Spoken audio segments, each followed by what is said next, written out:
Hi everybody, welcome to another exciting stream on Bowtie Gaming 14 Definitive Edition, Definitive Edition, because that's what we're calling it now. Well, of course, now we're getting towards Chapter 13. Alright, so last we left off, we finished Chapter 12 and got some side quests done, and pretty much all that's left is 10 green side quests, and then on to Chapter 13. See what questions do or do not get answered after a decade hiatus.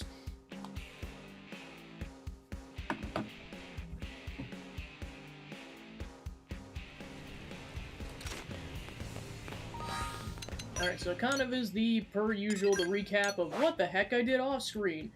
I did everything on the map that wasn't either a remaining quest or a really difficult super boss. Like the Telethia.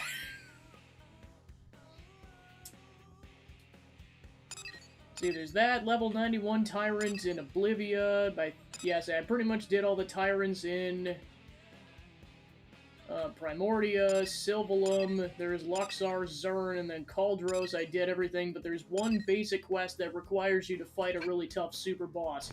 Easily the most difficult basic quest in the game, like, by a mile. Basically a giant centipede-looking thing that only spawns while the volcano's active, and my gosh, that thing hits like a truck. A couple of them I got close, but just unfortunately the skill's not powerful enough. And I've been buffing that sucker up. Yeah, case in point, I have, let's see, how many? 2, 5, 7 augments that are plus 100 to the ranged attack. So it packs more punch, but it could pack even more punch. Let's see. So yeah, of course I was farming for tickets off screen because to get each one of those augments is a little over 1,000 tickets a piece. I probably have enough to do another one, but I was like, yeah, I might save that for later, we'll see. I mean, heck, I could probably just show it off now, because I think I got barely enough tickets to get all the materials. So I got a skill weapons augments, stat augments, boost skill ranged attack, the strongest one, press Y for navigation.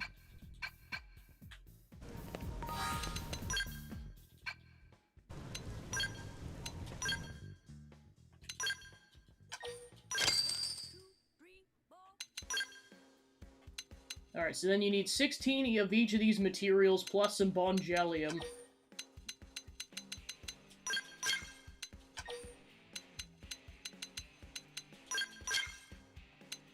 Yeah, I should have enough to make another one of these.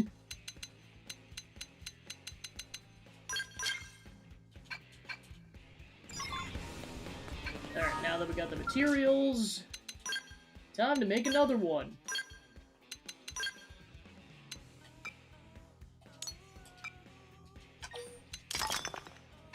Yeah, plus it costs 2,000 Moranium apiece. Which is child's play compared to what we have in our bank there. Alright, let's go ahead and equip it.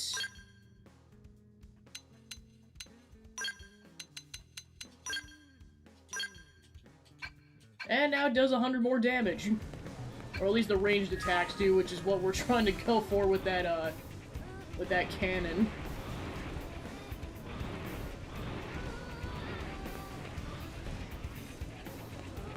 Hey! Just gonna double check if I got enough Moranium for anything else that might need augment slots.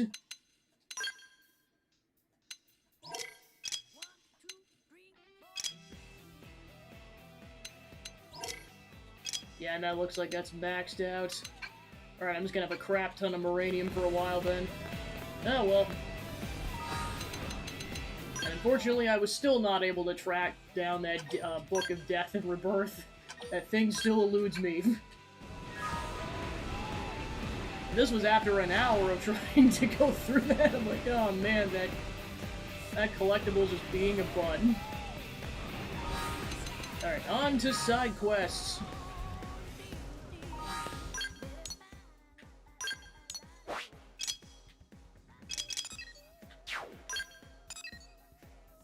Yeah, it's like the order doesn't really matter because we're doing all of them.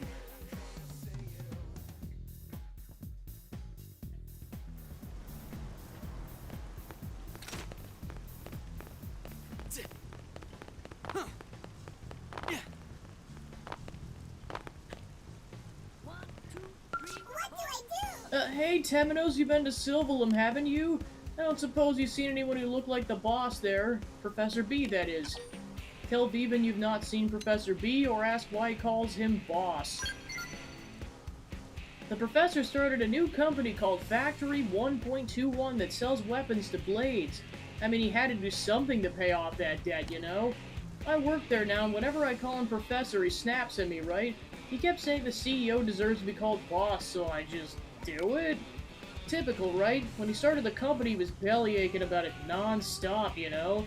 Now he fancies himself some kind of tycoon. He took off for Sylvalum to gather materials for a new product we're rolling out, and now I've pretty much lost all contact with him. He headed out into the Mirrormobile, so it's not like traveling back should take very long, you know, or any time at all. If he doesn't come back, Factory 1.21 will go under, and I'll never receive all the money he owes me. I'll be left holding the bag on a small-mounted depths, which means I'll be totally ruined. I'll just disappear into the void like the professor, mourned by no one. Vivan, it wouldn't be fair to be the only one to survive this nightmare now, would it? So come with me. Come to a place beyond debts and liabilities. Please try to calm down, okay, Graham? You don't know anything about the professor for certain. But he's gone silent. Did he run away to the future? Who knows? Hell, who can ever know? But wherever he went, it's all over for us. What about you? Will you come with me as well? There's nothing in this life to miss. Tell him to sign you up. Tell Graham you have other things to do. And so do you, Graham. Life is chock full of fun things to look forward to, am I right? Hey, so Temenos, is there any way I can convince you to go look for the professor out in Sylvalum? Factory 1.21's fate's on the line, you know? So it won't skimp out on the reward. Do you mind? I'm less worried about the professor at this point than I am about what Grant will do if he doesn't get back soon. Professorial. Professor B went out to gather materials and has not returned. Bevan's starting to worry, so see if you can track him down and bring him home. Thank you. The Mirrormobile should be somewhere in the North Cinder Dunes, okay? Maybe you'll find some sign of Professor B nearby? Regardless of wherever or whenever he's run off to, I need you to drag him back here pronto, alright? There are tons of things I still need the professor to teach me, you know? Graham and I both need him. Say Professor B's important to you too, warn him that possible the professor is dead.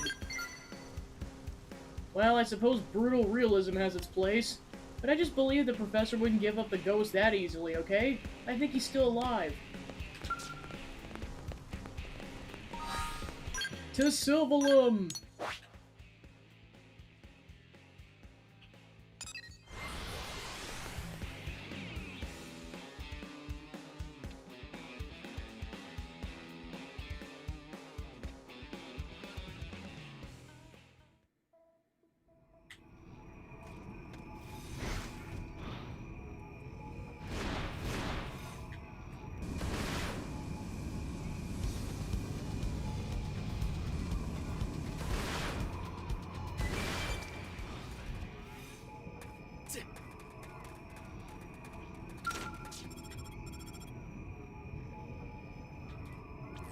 Well, did you find anyone or anyone that looks remotely like Professor B out there? What? The Mirrormobile was abandoned. Yeesh, doesn't Professor B know Sylvalum's no place to go wandering off? Hey, there's a green panel inside the Mirrormobile. Can you push it for me? Happily press the button, tell him you'll not press such an obvious suspicious button.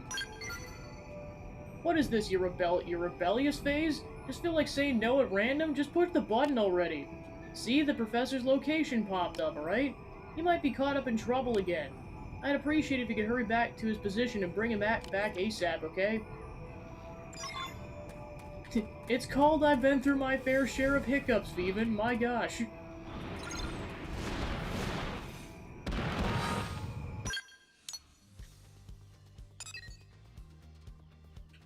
Yeah, he's like way over there.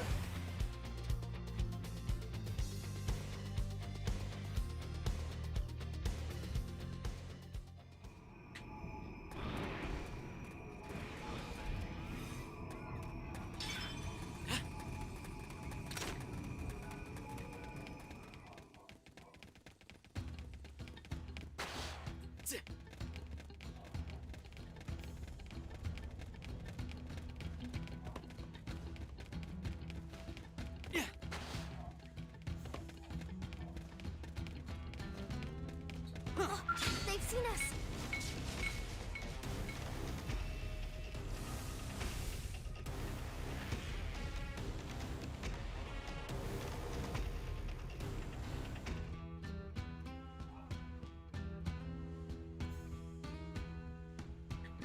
You can do whatever you want. You're not getting anything out of me.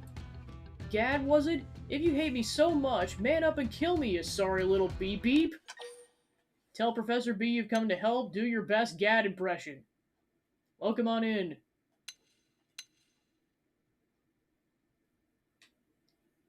Fork over the cash. Frankly, I pity you. You haven't a talented bone in your body, so instead you kidnap geniuses and sell them off. Doesn't the patheticness of that haunt you when you lie in bed at night? No matter how many people you sell, you'll still be a whiny little beep-beep.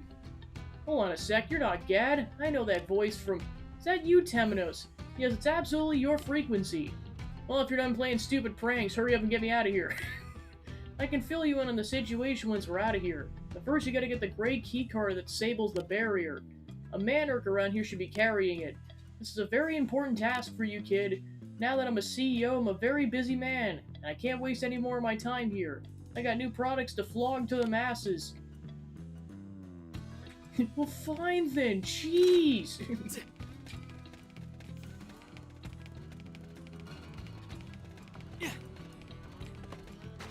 They're not really planning to fight.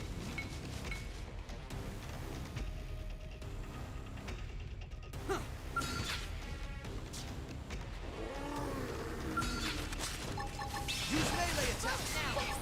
Hit him again for me! Xenoblade! I'll make sure to leave a dent! Reinforcements?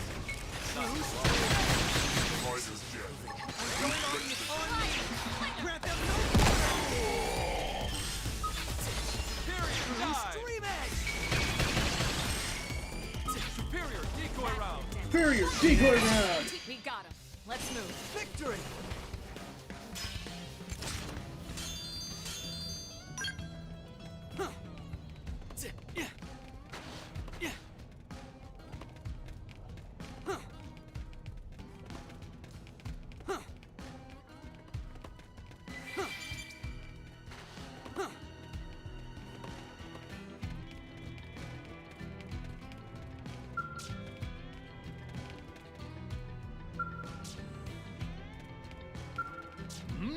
Well done, kid. If you hadn't come, I might have been killed tomorrow.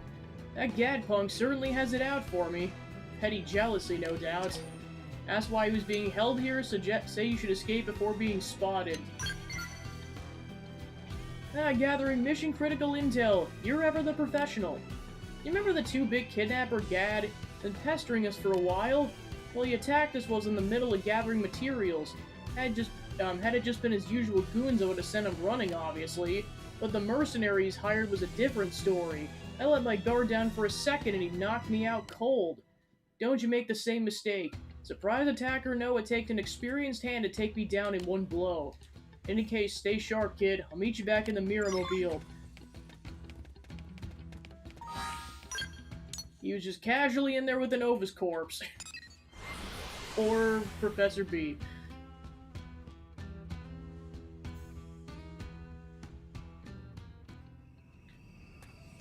He's like, it's starting to smell in here! Besides the brimstone.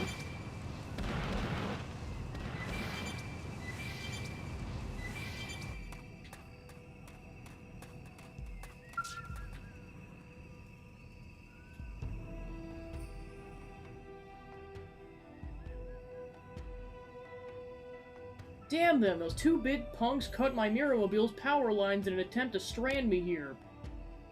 Sorry, but it's gonna take a while to patch this up. Would you keep a lookout for...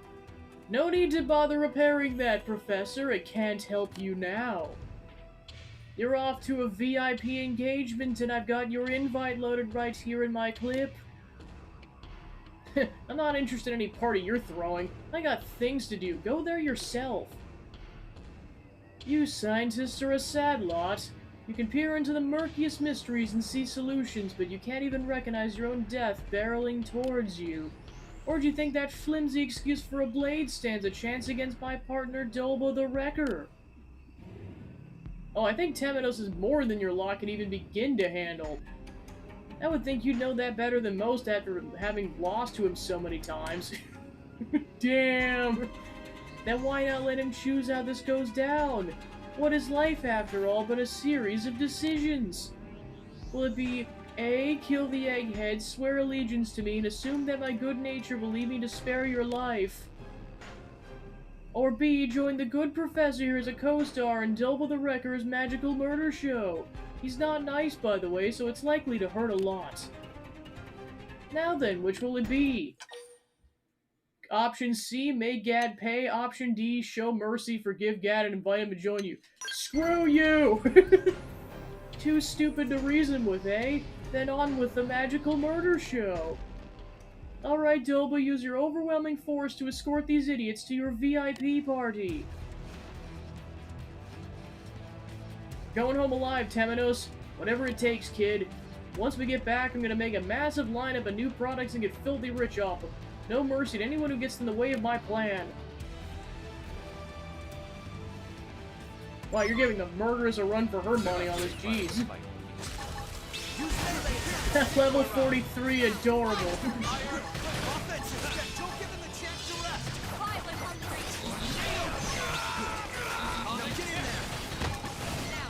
I don't even need overdrive to kick your butt. And they're all dead. Impressive as always, Temenos. I don't think I've ever seen your equal, kid, even among the elites of the distant future.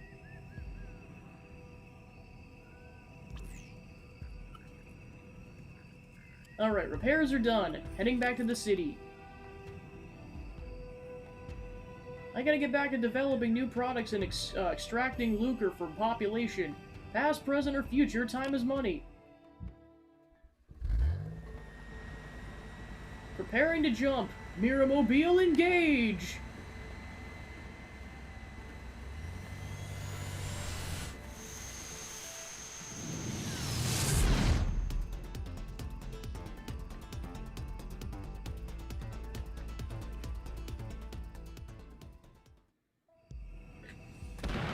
Off we go, Tatsu!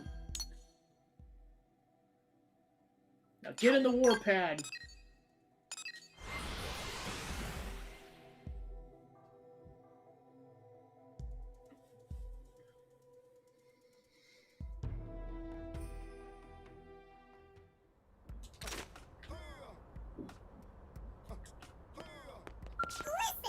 Professor B told me what happened, about how that gag guy was keeping him prisoner. Thank you doesn't really be into cover it, you know? If you hadn't gone after him, who can say if the professor would even still be alive? Viven, what have I said about calling me that? I'm founder, president, and CEO of Factory 1.21. Yes, boss. Sorry, boss. Yeesh, lately he's been so obsessed with running this business, you know? Well, the money-making part of it, anyway. Remember how he used to go about how science was pure and noble pursuit of a better future? Talk about fickle, eh? Zion agree Professor B's hopeless, explain that such things are a part of his charm. And after all the trouble he's dragged you through, no one's more qualified to say that than you, right? Sometimes I wonder if maybe everyone in the future is like him. Talk about bleak prospects. In any case, here's your reward, alright? Thank you for saving our company. You successfully returned Professor B to NLA. He seems hell-bent on using his position as president of Factory 1.21 to make some serious profit in the future. Get this, Viven. Ram sworn fealty to me and joined our little Factory 1.21 family. What? No, I just told you to hurry up and pay me back as quickly as possible, yes? Which clearly means you want the company to grow and succeed and are eager to help that happen whatever way you can. Oh, you're just adorable, Graham. Lucky you, Viven, you finally got an underling of your own. Oof, Graham's kind of a pushover, isn't he? He'll probably be working here for life. Intervene on Graham's behalf, stand by and watch what happens. Alright, enough. Hey, that's right, there's no reason I should have to work here. Enough whining, now get out here so we can start your employee orientation. What? Why? This isn't fair! Well, the professor's a solid engineer, right? At least you'll have to make some excellent gear. Maybe you'll let us help the next time you're in need of equipment? Poor Graham. Hey, check this. Anyways, next person.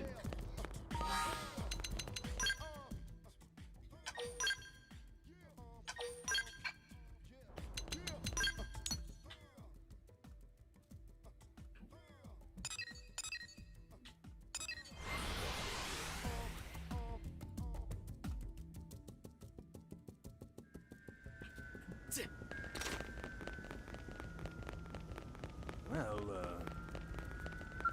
that's awesome!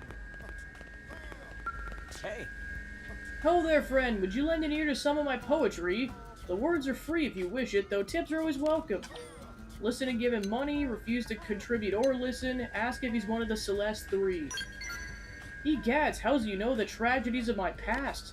The mass disappearance after our arrival here on Mira. The three of us were left behind as everyone else involved with simply vanished.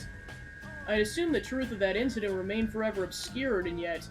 No, this is fate, the will of the heavens, a chance of which I never dared dream. O Muse, thou art a beast of fire.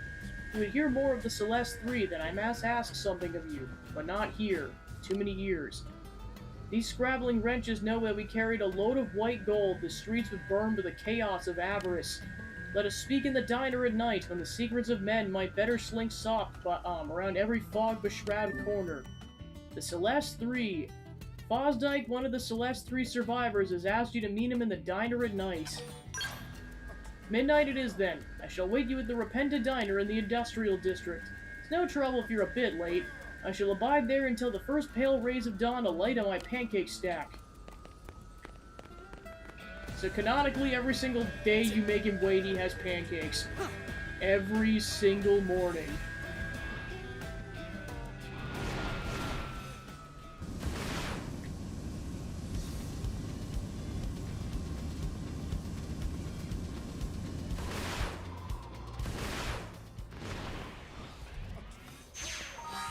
Hey Fry, what's up? Gonna go listen to a sketchy tip now. The usual then? You know it, see you later! you made it. Thank you for coming. Suppose I should begin with an explanation of the incident. Anyway, yes, it was a short while after we crashed here on Mira, just about a month ago now. A large convoy of blades were transporting a sizable shipment of rare white gold, but they suddenly disappeared, and their cargo along with them. They called the few of us who remained the Celeste Three. This was no paranormal phenomenon such as the urban legends claim. Keep listening, ask where the other survivors are. An excellent question, my friend, for that is at the very heart of the incident. Was it aliens, ghosts, something else? Alas, no, it was simply a slaughter. Briggs, the team leader, wanted the white gold for himself and, maddened by the sickness of greed, began killing the others. And I helped him. God save me, but I did. In fear of our own lives, myself and a man named Morehouse helped murder our own. Briggs had us move the white gold to a hiding place, then sent out an SOS and waited for help to arrive. We swore to tell no one of our dark deeds, and to a man bespoke an oath of silence. Then returned to the city and assumed the role of victims. As three men caught up in inexplicable incidents. Proposed that Briggs should be brought to justice, censor Fosdyke for his roles in the crime, demand the white gold for yourself. I don't deny my part in this, but what justice can be served when the man behind the slaughter goes free? If his atrocities can be brought to light, I'll happily accept whatever punishment awaits. Unfortunately, Briggs was a step ahead of us the whole time. He vanished soon after we returned to NLA along with the white gold. After this whole chain of events, all I got left was a marble-sized chunk of white gold ore. You must take it and meet with Morehouse. He was closer to Briggs than I was, and many knows something of his current whereabouts. Morehouse is a suspicious man, but this bauble should convince him, for he and I hold the only two in existence. I leave this in your hands, then. Just remember he's in the same circumstances as I. Once he realizes what's happening, I'm certain he'll cooperate.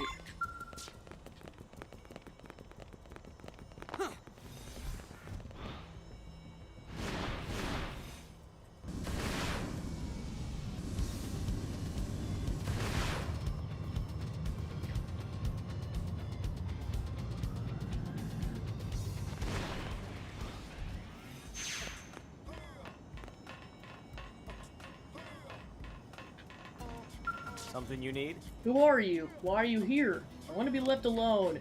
You got no business here, get going. And if you do, make it quick. Ask about the Celeste 3, tell him Fogs sent you and demand to know Briggs's location. Fosdyke, the man's vaguely familiar, but I've no recollection of the man. Gave you that, did he? I'll be. Seems the man sees something worthwhile in you. I assumed he told you I'm not the trusting type. I'm also not stupid enough to put my life in some stranger's hands. I need you to pass a test before this goes any further. Go kill 5 C4-fexes. You can't handle that much, Briggs will eat you alive.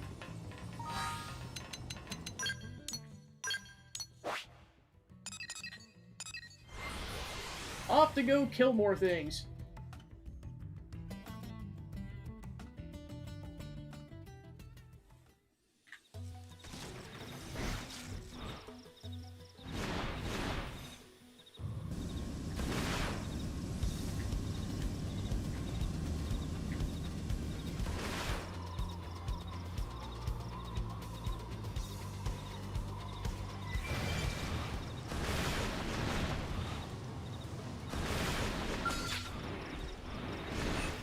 Powering up would be the smart approach. Game ends. Well then, that was passable. Game ends. We got him. Let's move.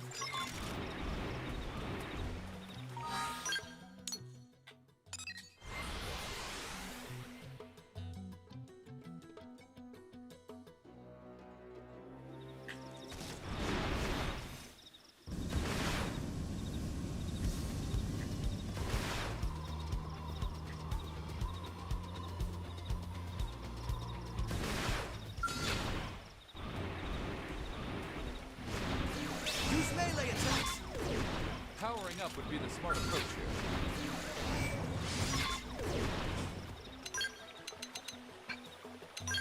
Engaging.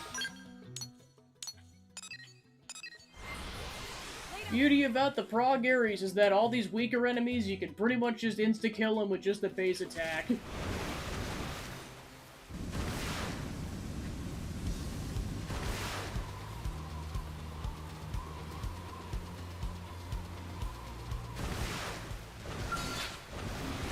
Use melee attacks. Victory is ours. Hope I didn't get in the way. Alright, let's go talk to Morehouse.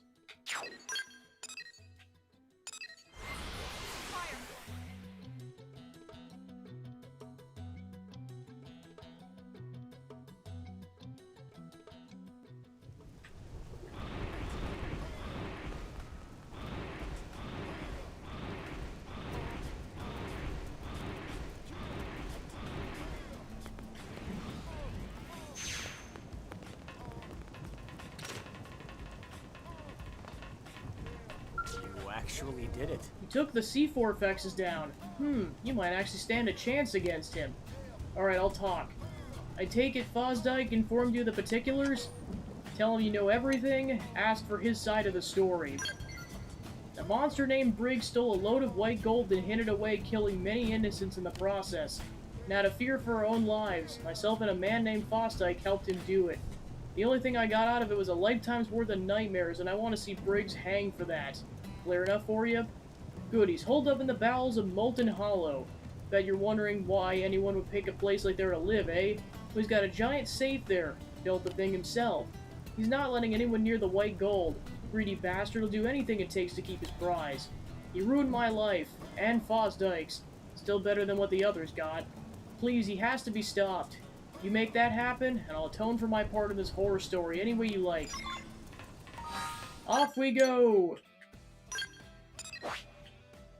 Oh boy.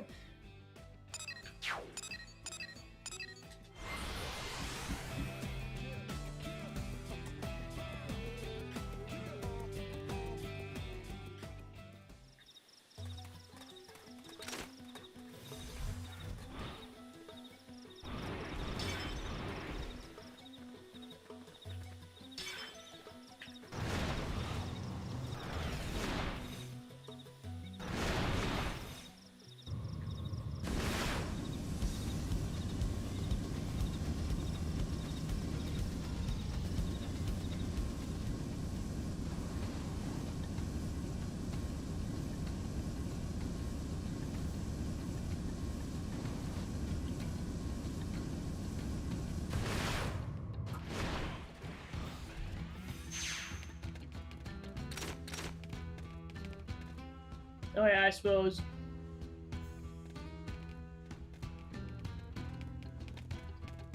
Who are you? There's only 2 people that know about this place, and you're not one of them. How did someone who's not part of the Celeste 3 possibly find me here? Execute Briggs without further discussion, trying to negotiate a peaceful resolution. What, Fosdyke and Morehouse sold me out? No, those 2 wouldn't betray me, they couldn't. Lay out the full story to Briggs, accuse Briggs of being the betrayer. You're lying, trying to mess with my mind. Well, I'm not falling for it. You die here, liar. They're not really Well, planning to fine fight. then, jeez. Carnival! Now it's my turn. Furious Blast! Tornado Blade! I'll make sure to leave a dent.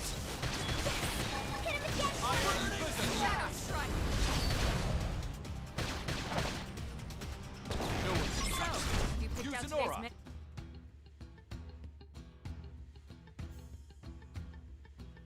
Alright, I give up. I've been sitting around this hole for too long and I should have been practicing my tactics. Demand the white gold in exchange for Briggs's life. Question Briggs to see if he's hiding anything more. Kill Briggs without further discussion. Please let me share the truth before I die. What did Fosdyke and Morehouse tell you? That I was hoarding the white gold for myself? Look at me, I lost my job as a blade. I live in this hovel while Fosdyke and Morehouse are comfortable in the city. Because HP, I was gonna say, HP wanted to, I guess. They live normal lives while I stay here day after day guarding this damnable white gold. And it's not even mine, it's their gold. They're forcing me to be here. Please, you gotta set me free. Believe Briggs, don't believe Briggs. You believe those backstabbers over me?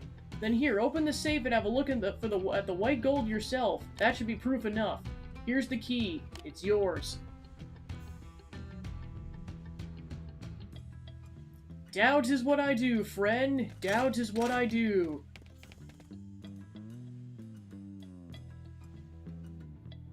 Present key to open safe. Scanning.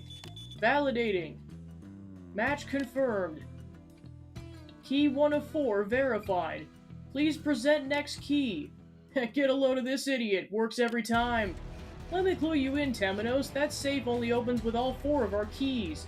1 for each survivor. Demand to know if they were all in on it from the start. Inquire about there being 4 keys.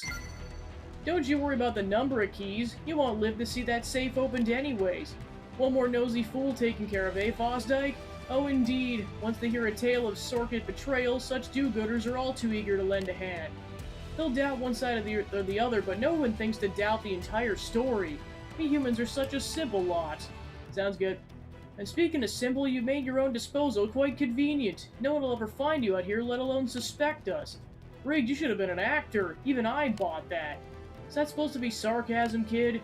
And forget simple, people are just greedy, risking their lives to come scrounge for a shiny pile of metal. Like you can talk, or you. And double for you. Now let's finish up here.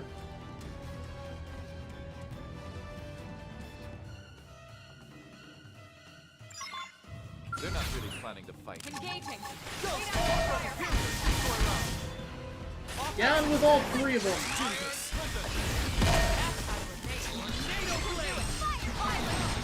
Tornado Blade! You were ambushed by the Celeste 3 but emerged victorious. However, the safe requires a 4th key to open.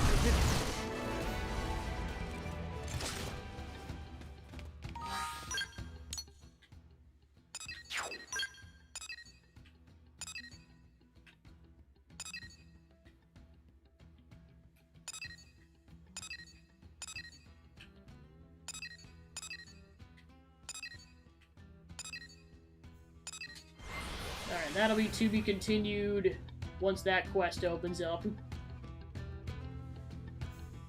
Hey.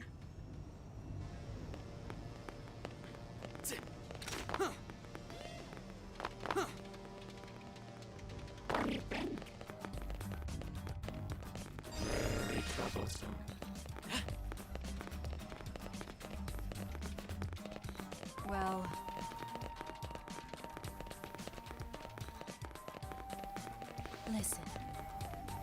Hey. Wow.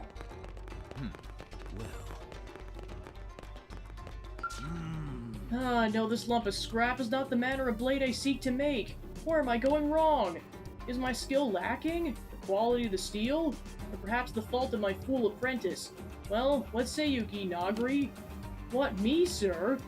It is you. I shall not hesitate to remedy the situation. Stand still, boy. Even this failed blade should be more than enough to clean a flimsy thing like you in twain.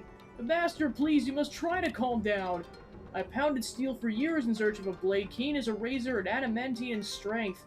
This makes my 10,000th attempt. You can't expect me to look on 10,000 steel corpses, lifeless despite me pouring my very soul into each one of them, and remain calm. You there, human. Were you in my circumstances, you'd also be crazed with rage, would you not? Talk to the interesting Rothy and keep your distance from this loose cannon swordsmith. I have seen that look before. No need to say it, human. I understand. Inagri has approached me with a similar adulation the day I took him in as an apprentice. Seems we geniuses draw people to us merely by existing. My every breath is a spectacle. It's a heavy thing to bear. But so be it. I shall allow you to aid me in achieving my grand dream. I spent 40 years hammering steel in search of an unbreakable sword.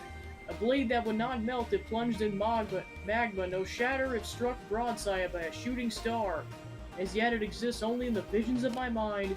But just think of such thing existing in the waking life. Is it not enough to set your heart pounding? To make your spirit sing?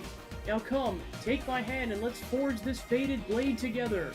And on that glorious day when the sword's born in the world, you should be rewarded handsomely, for my word is solid as my steel. The unbreakable sword. You decided to help forge the unbreakable sword Zing witnessed in his dreams. Wonderful! From this moment forth, you're my anvil and my hammer. You shall assist me body, heart, and soul. To begin by asking the man on blacksmith Naraf what the hardest metal on Mira is.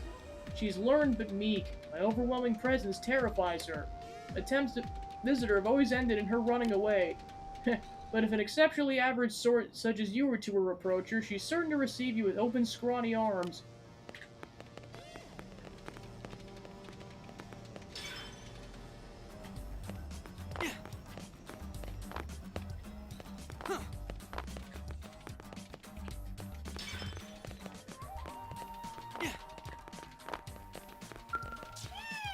No, please let me go! Wait a moment. Oh, you're not that terrifying Rothian, are you? Did you need something? Always happy to help non-terrifying people.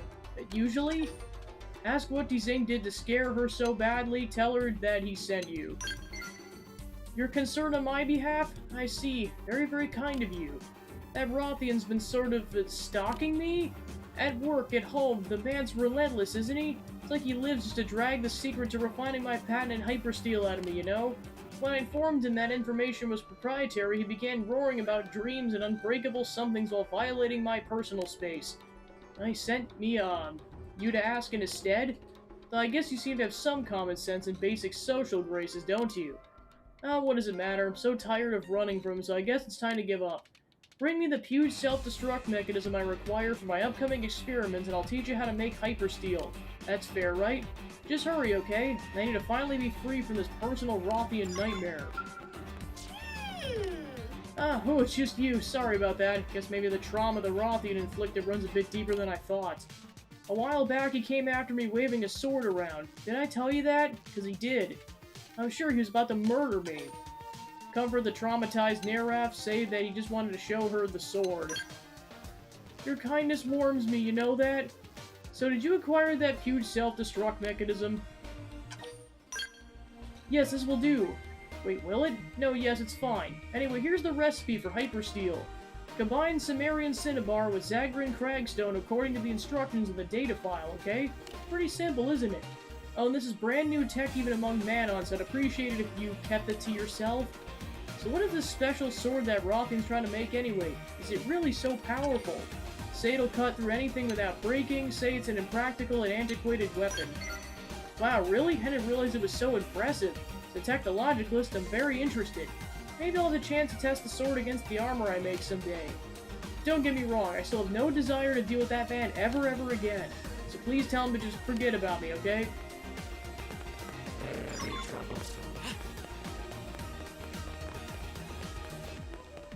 Well... Listen.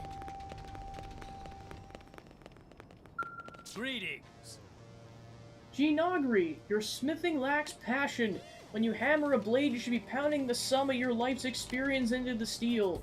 A flimsy result makes you flimsy steel, boy. Put the weight of your past behind each swing. Unleash the full brunt of your pain. Yes, sir, I was wrong, sir. I was trying to be gentle at life in general, better at life in general, sir. Yes, good. Be better at life. What are you just doing standing there? You also come to learn the art of the swordsmith? Nod with your eyes sparkling eagerly, tell him you brought info on hypersteel from Nerab. Good, I knew you had that spark in you. But these skills are trade secrets. You'll have to earn them through hard work and commitment. What is that? You learn how to smelt hypersteel from Nerab. Ah, yes, I see. Sumerian cinnabar and Zagrean cragstone. A fascinating alloy. Yes, I can see it now. Their properties together would yield a blade that could cut through anything without breaking. Good, Temenos. Now you'll need to procure the materials. In the meantime, I shall be here meditating on the lifetime I've poured into smithing. I must be prepared to put all my steel once it's ready. Even for a genius, this is no mean feat. Greetings. So you've come. After plumbing the depths of my smithing soul, I realized the Rager's edge of enlightenment. Bring me the materials. My hammer's ready. The unbreakable blade has ever eluded me as if it were shrouded in a dense mist. But now I've glimpsed its true form. This shall be a masterwork half a lifetime in the making. I'll forge the perfect sword in the fire of passion. Asked to know more about his passion, or it's time you were paid for your work. Curious, eh? Well, you've done much to help me. Suppose you've earned that much. Very well, I shall tell you, it's a special treat. I'm driven by a motive complex in its simplicity. I think swords are awesome, especially when people fight at two at once. That's best. So I'll need to make a second unbreakable sword in the fullness of time. Then I can start thinking of special moves and what to call them. What? Why that look? Surely you don't mean to make light of the passion that's driven a 40-year career. No, you just want to be paid already? Well, I suppose that was the bargain. Fair enough. The only problem is I'm utterly broke. I've been more or less a hermit all these years. Swordsmithing's more a personal quest than a solvent business. But that's not to say I deceived you. As soon as I have made the unbreakable sword, it will be unstoppable. All the beasts of Kaldros will fall before me, order enough to pay you in no time at all. So, Ginagri, prepare the forge at once. There's work to be done. Yes, sir, at long last we'll give physical form to your dream. The unbreakable blade will embark on the creation of the awesomest sword ever forged. Alright, they went off to Kaldros.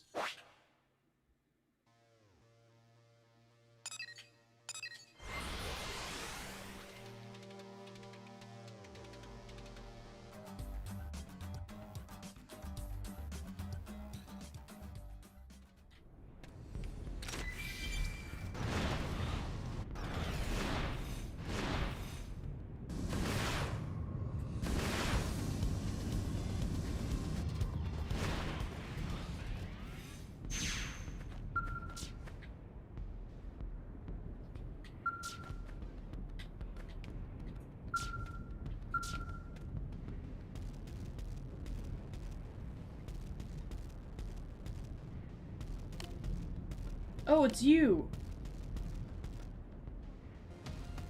You found me in quite a state!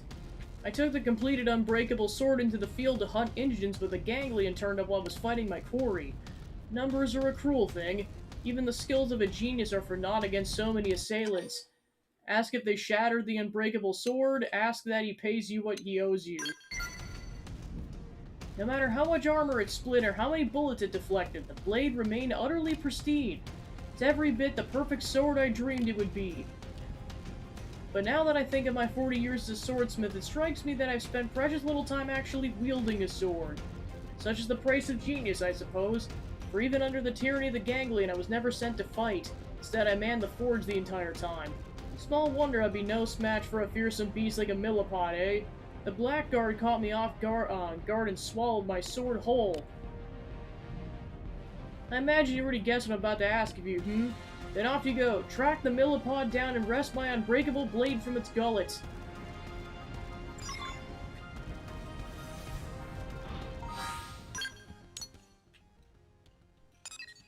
Off to go fight a millipede.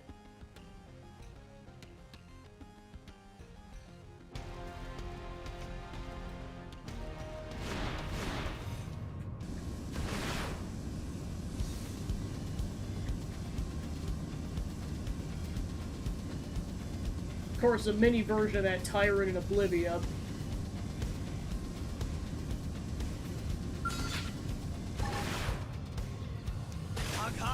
Melee attacks next. Game ends. Insta-kill! Guaranteed. We should weaken them just to be safe. I think I did that, Lynn. Good job, Temenos. Don't worry about the future, it's alright.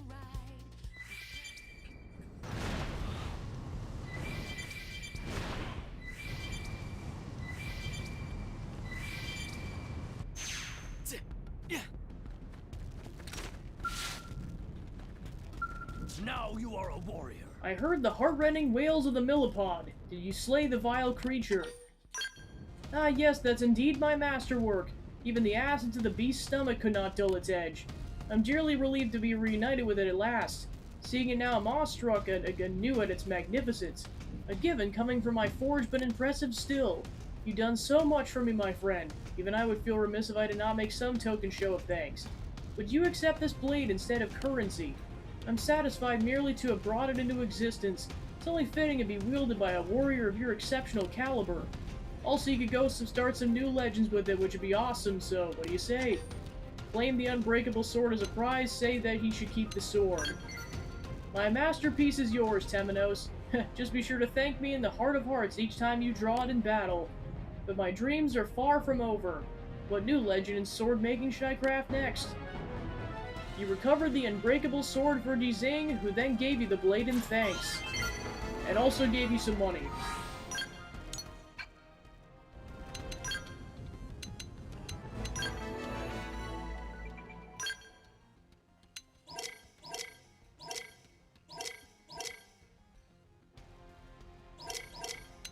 So yeah, it's just above the legendary Nopopopopopa pond. So it's slightly weaker than the weapon I have right now.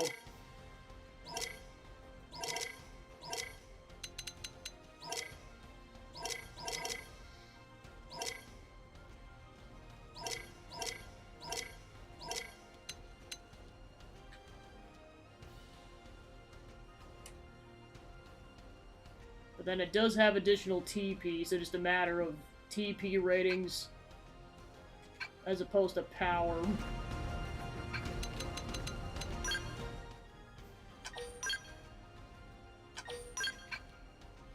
Alright, then before we go back to the city, we're gonna go take down that tyrant while we're in this neck of the woods. Agony, yeah, I'll distract them while you blast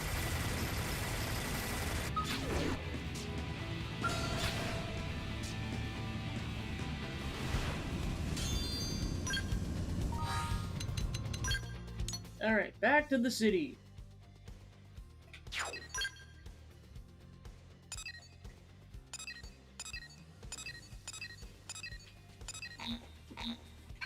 Alright, I forgot you have to be out of the Skell to go on the actual ship.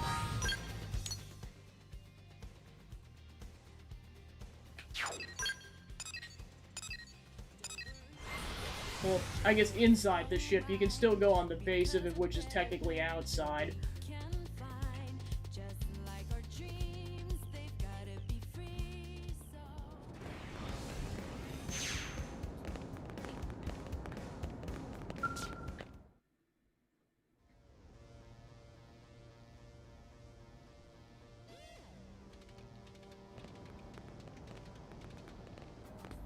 Ah, you there! Mr. Blade, yes? This may not seem like a chance meeting, but I assure you is it not, alright? Clearly you're fated to hear me out, you see.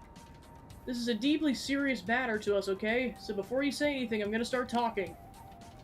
The short version is that the world really is a dangerous place, isn't it? Yes, so dangerous. Especially recently, yes? It's gotten to the point where a person can't even step outside to do maintenance work, has it? Or like right now as we're about to head out talking. Have a look above us, maybe.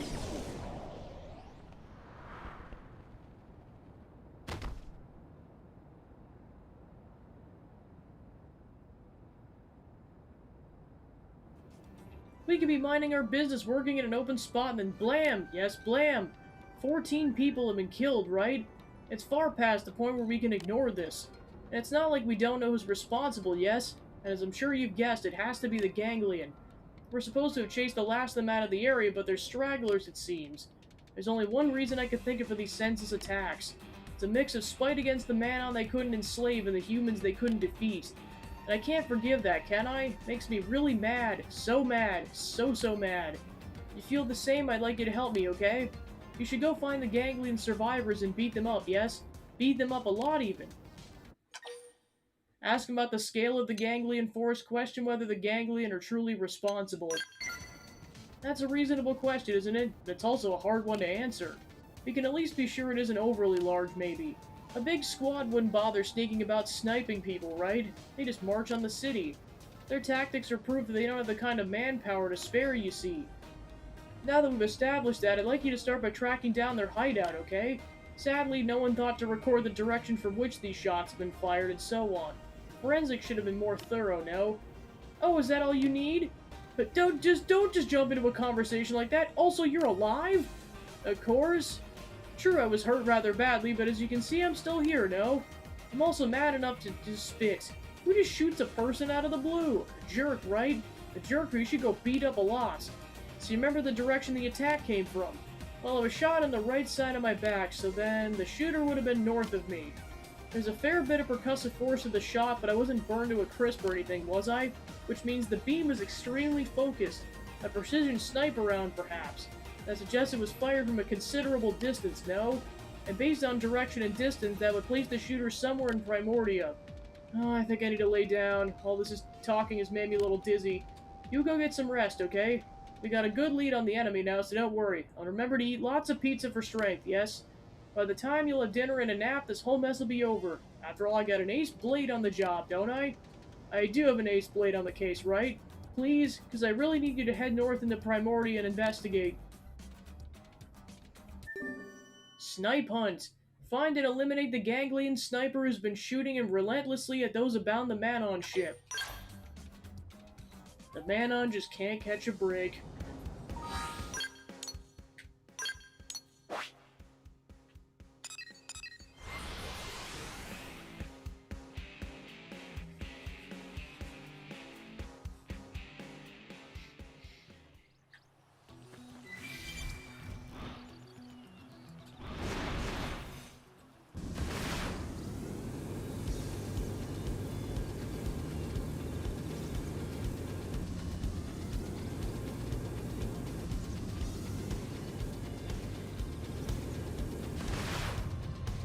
Found you, you turd!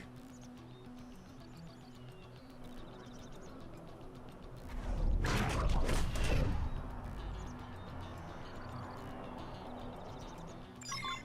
not really planning to fight me.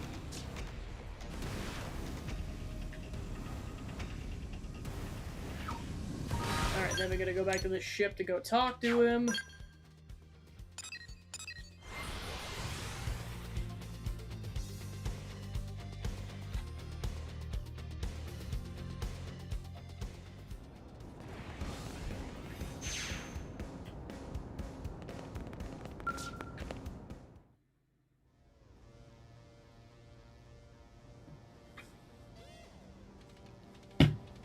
Hey, I know you, yes?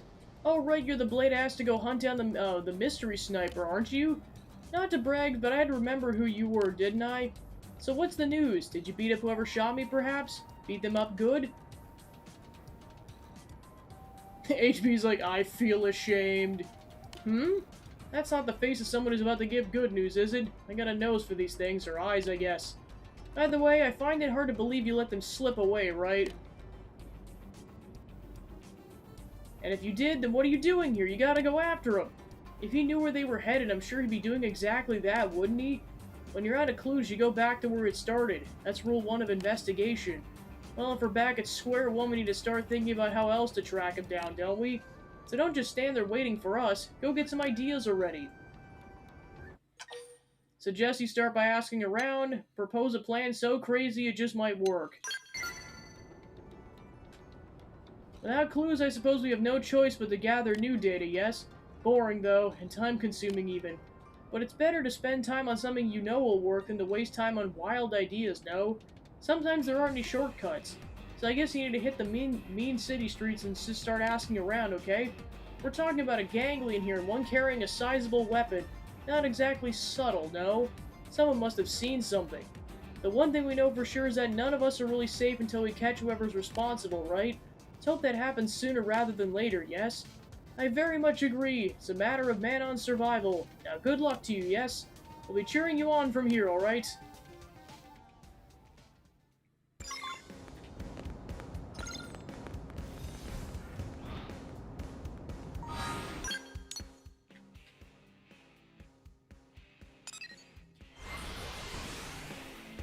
Yeah, and unlike some things where they're like, generally speaking, this is where the person is, with this case, it's like, oh yeah, they could be anywhere in the city, good luck.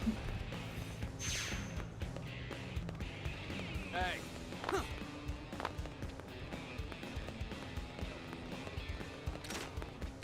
Yeah, just to expedite this process.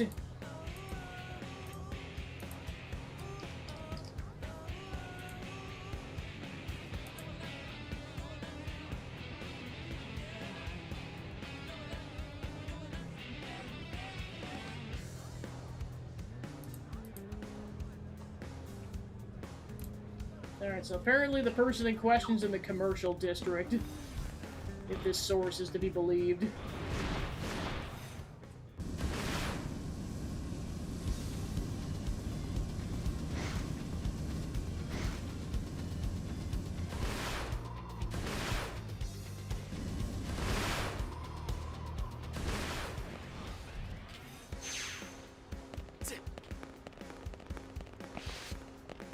You got my attention.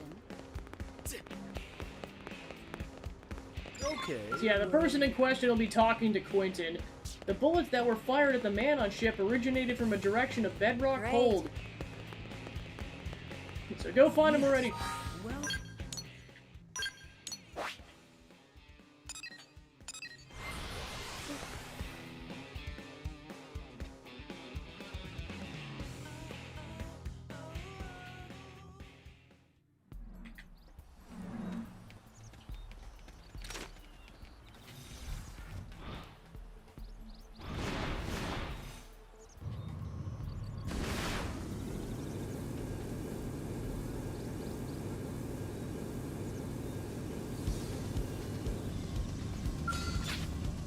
The last Galder. Melee attacks now. Game ends. Let's keep it up. We've sniped the sniper.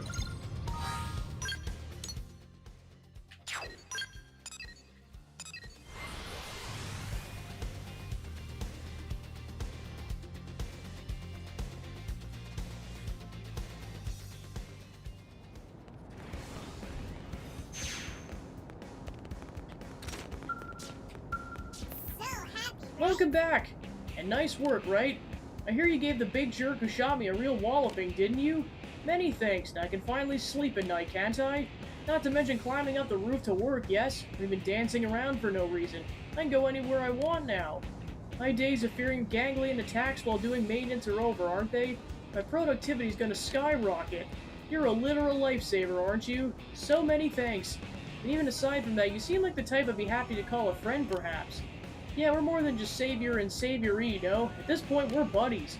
Feel free to come by and hang out anytime, okay? No awkward hero worship, I promise. We'll be here waiting for you. You eliminated the sniper. The Manon are no longer exposed to this ganglion threat. Next quest. Oh boy. Are you a blade? Then it's best you take care as well. The villain that defeated Nigombre, the leader of my team, is a vile and bloodthirsty beast. He strikes at Rothians and humans alike with equal glee.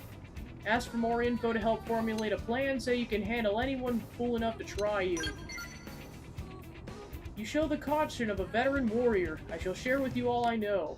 Someone's been attacking our soldiers in the plains surrounding NLA. In the course of our investigation, we came upon a rumor the villain responsible may be a Rothian.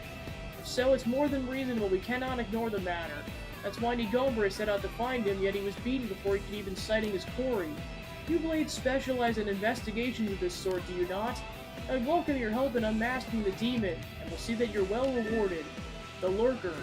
There's been reports of an unsavory character lurking near NLA who's targeting Blades and Rothians. Find the responsible party. I thank you. And one thing further, if a Rothian is responsible, I may know who it is.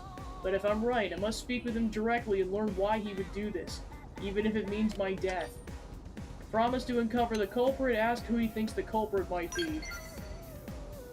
Forgive me, but if I'm mistaken, it would mean needlessly slandering those who have done much for my people. I don't wish to speak out of baseless conjecture. As to the matter at hand, Nigombre was attacked at Headwater Summit. His assailant may still be nearby.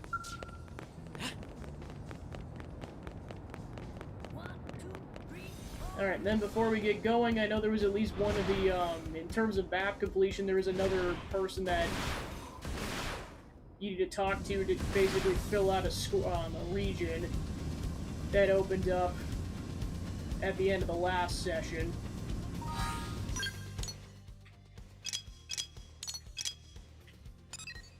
Affinity Shift. Horan Nalderon. He was saved by a squad of rather odd characters outside.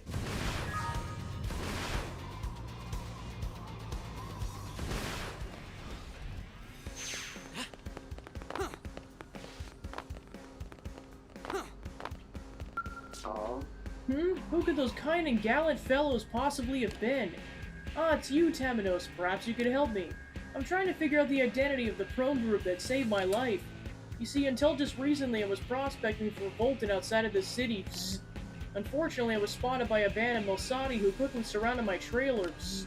But then a squad of pink-colored prone appeared from out of nowhere and thoroughly pummeled my Melsati assailants. Psst. If it hadn't been for them, I'd never made it back to NLA alive. Psst. The prone of that color is supposed to be loyal to the Ganglion. Psst. Why would they rescue me? Tell him he should ask the prone chieftain. Tell him that he was likely rescued by Team Slavity. What? There's a group of pink prone that have deserted from the Ganglion? Psst. And you say they're now in NLA fighting against the Ganglion? Psst. Thank you so much. I'll go speak with them and bring a token of my gratitude. Psst. The way those women fought was nothing short of spectacular. Psst. I'm eager to hear of the great deeds the Slavity's achieved from her own lips. Psst.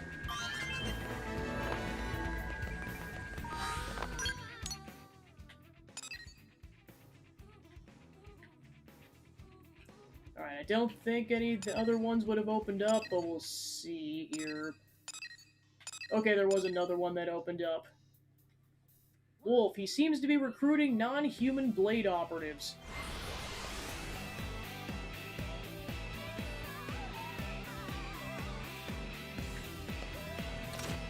Hey.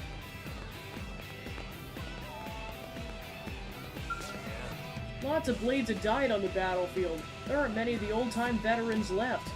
So this is the ideal time to begin actively recruiting new members from among our Xenoform allies. You there. You got the look in your face like you know a great deal about Xenoforms. What do you mean, what kind of look is that? When I speak to you, the only thing I want to hear is yes, sir. Is that clear? Now, why don't you introduce me to a physically fit Xenoforms who make promising blade operative candidates? Right now, soldier. Tell Wolf about the man-on with exceptional reflexes, claim that no good candidate comes to mind.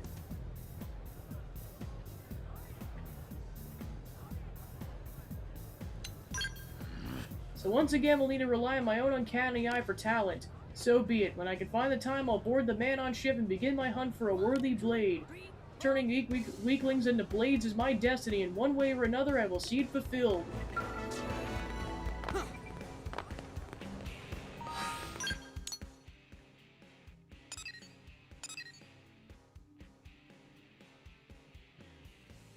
Alright, seems like the only other one that opened up for now, so onwards.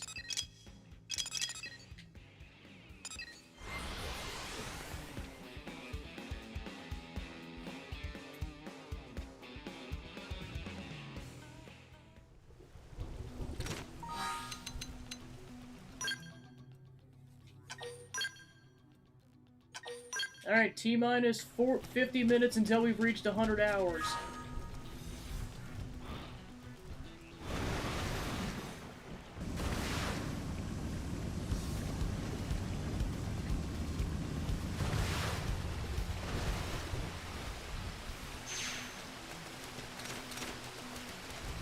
Yep, it's exactly who we think it is.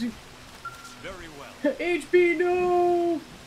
Temenos, what are you doing here, old friend? Did you come for a rematch? Tell him about Go Rogan's request, nod and accept the battle stance. You speak truth. There's a lunatic out here attacking anyone and everyone that they come across. Oh, strange. I've been training here for a long while and haven't seen anyone like that. Who have I been training with? Oh, just any strong-looking folk who pass by. Whenever I see him, I challenge him to a... Oh, I see. It appears the lunatic you're looking for most likely is me. Tell him he should learn from this, insist there must be another culprit. Seems I was so wrapped up in my training that I got carried away. Or a lot. Thank you, old friend. I'll go apologize at once. Oh, but before I do, let's have a match, you and I. Think I've finally trained enough to get the edge on you.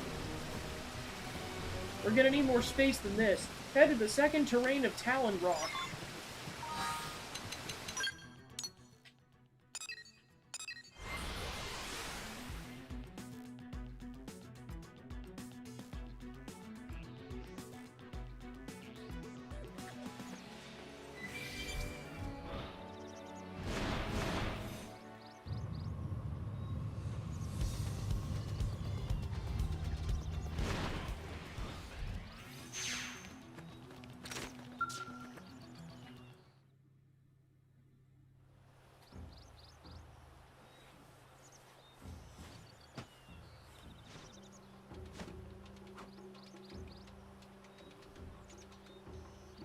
Apologies for asking you all the way out here.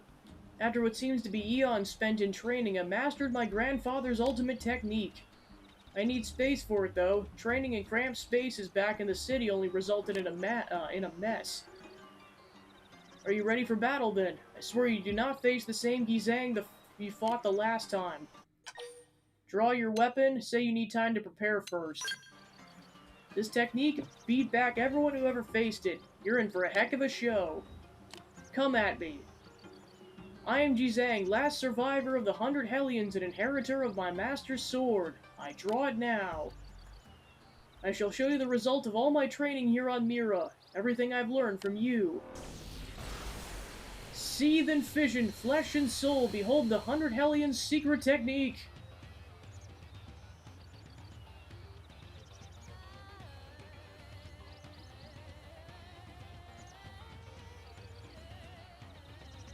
Is making clones of himself.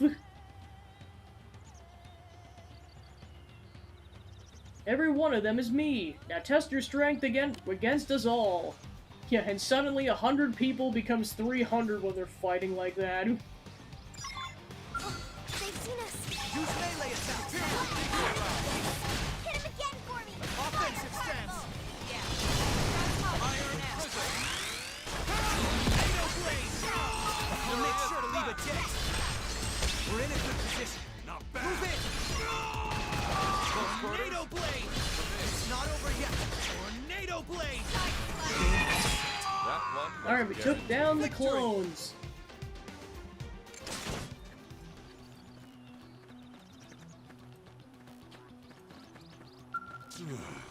Not again. That move was an old 100 Hellion standby. Was my grandfather's specialty. Always thought it was amazing, but it's only since landing on Mira that I've actually begun to perform it myself. I can't even fathom how strong you are. No matter how hard I train, I don't feel like I'm catching up at all. This is my life, and yet I'm starting to bore of trying. Tell him he only won by a hair, smirk, and ask if he's giving up already. And said hair is a mile wide. You truly put me to shame, old friend. You're the finest rival a warrior could ask for. Fighting someone as skilled as you is enough to make me forget about getting revenge.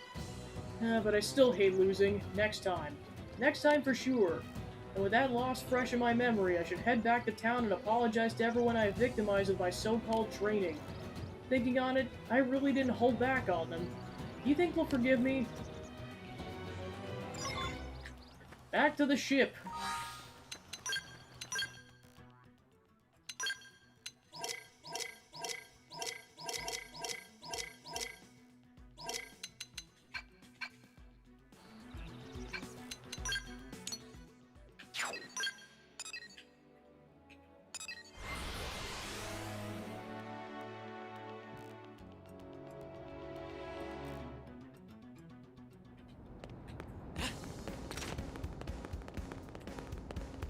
finally done? I never dreamed it was a Hellion who beat me.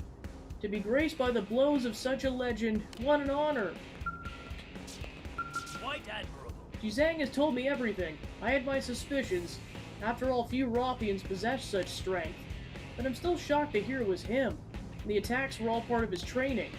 It's the stuff of old tales, proof the 100 Hellions lives on in our day.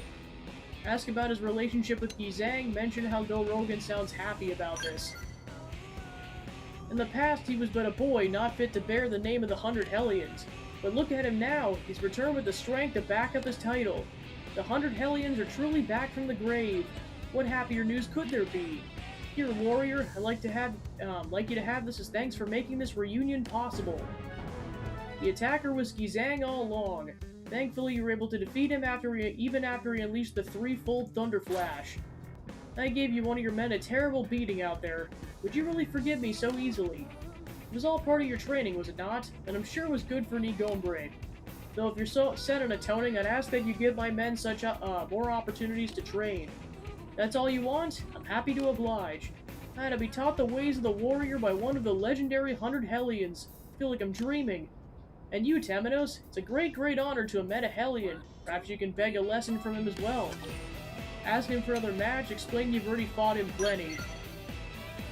I too have had my fill of fighting for the present, but once I'm stronger, I shall be coming for you. I'll beat you one of these days, I swear it. What, you defeated Xizang? You? That cannot possibly. Sad but true, I haven't won a single round yet. I understand that space is a vast place of infinite possibilities, but to think there's warriors beyond even the 100 Hellions. Astonishing. Coming for that title, Nagi and Elmo. Alright, next we'll work on the quests on this side of the ship. Okay.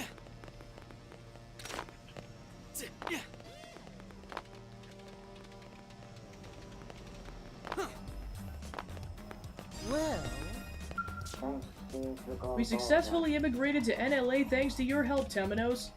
And I know you aided many of my kind since. Not an agreement, so you haven't helped the Zarubogan that much. You speak with confidence and sincerity. No doubt this is why we placed our trust in you so readily. I believe you're the only one to whom I can entrust this task. Please help us learn the true face of Golboga. Present for more info about Golboga, press Fellerin for details about the job.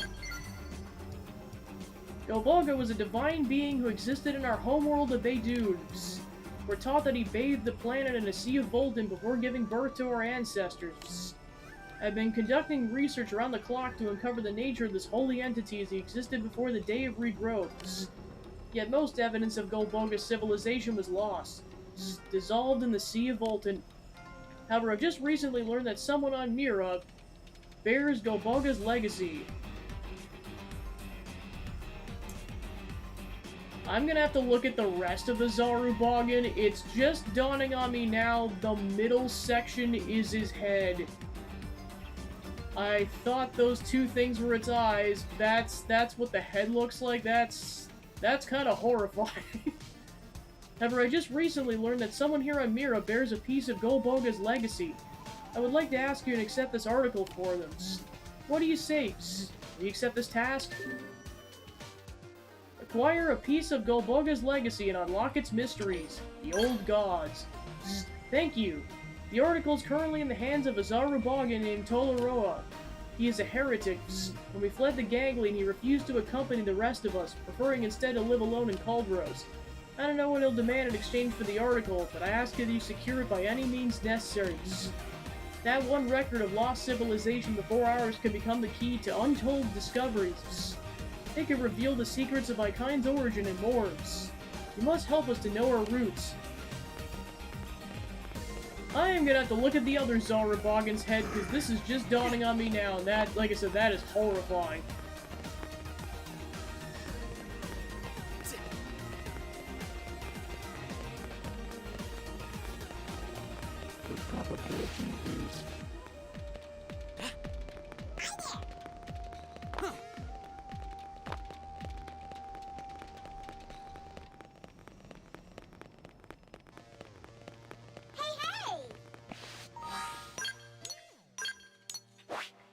Alright, time to go speak with the heretic.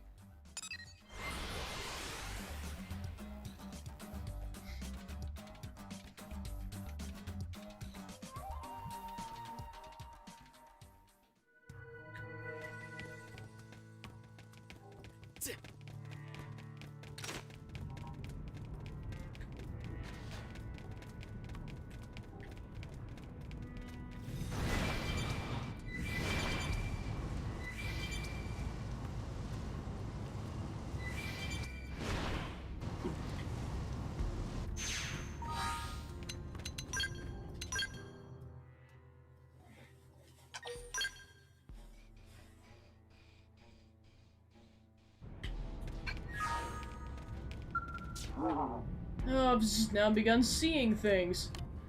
But why would I've seen a mirage human of all things? Very strange.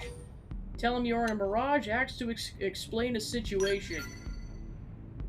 Now the mirage is asking questions. Fascinating. It's been too long since my last devoltanizing. I've gone through all the Voltan I stockpiled. There, I answered your question, Mirage.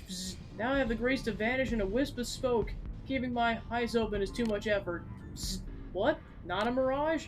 I won't be fooled. If you think so, go believing people exist with zero evidence to support it. You have me confused with my fool brethren. Well, if you're not vanishing, I might as well hold on long enough for one last conversation. Why have you come here, Mirage? What? You want me to hand over Golboga's legacy? Awfully presumptuous for an illusion. But fine. Bring me a Zertan diamond packed with highly condensed Voltan and it's yours. I stole it from their cathedral to prove Golboga never existed. But I don't suppose it matters now. If I don't devoltanize soon, that and any other ambitions I hold will die with me.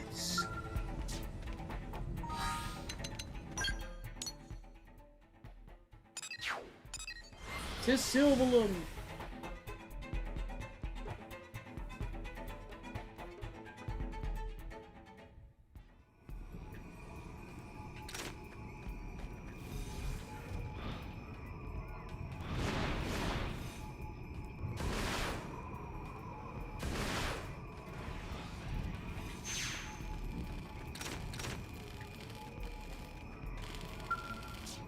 So a heads up, it looks like a thunderstorm might be starting in my local area, so if I have to bail, I'll let you know. You remove the Zerto diamond from the eerily shining crystal.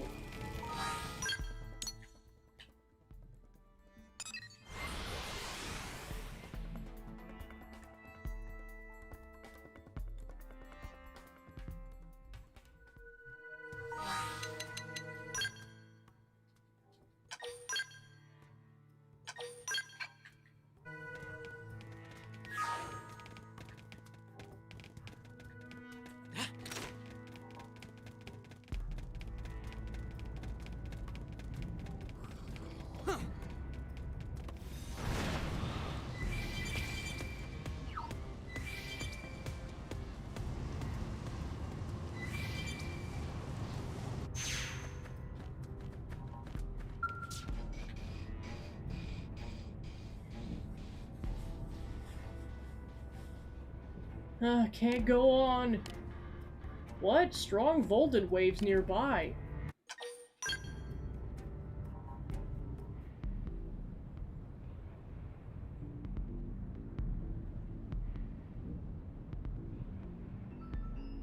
I feel Voltan filling every inch of my body. It's the raw force of a true Zerto diamond. Huh? You're the Mirage I saw. Wait, did you bring me this? Insist that Tolaroa hand over Golboga's legacy. Ask if he's feeling alright. Thanks to you, I don't know if I've ever felt so thoroughly full of Voltan. Which means I have a promise to keep. This disc is what you're after, is it not? Take it. Though I still don't understand why a human would desire such a thing. What? Felaron sent you?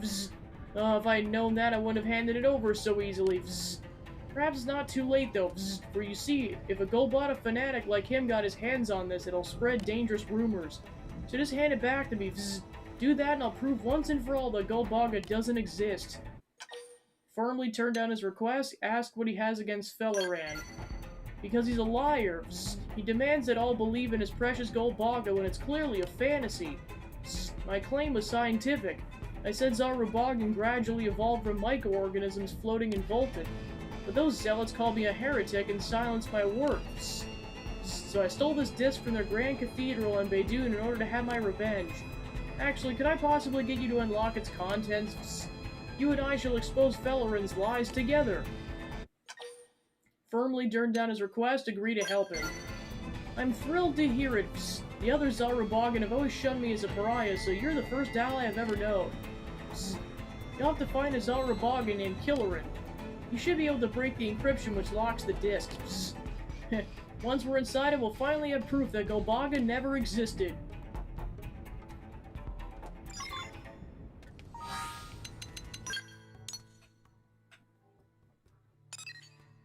Alright, he's off in Kolgros.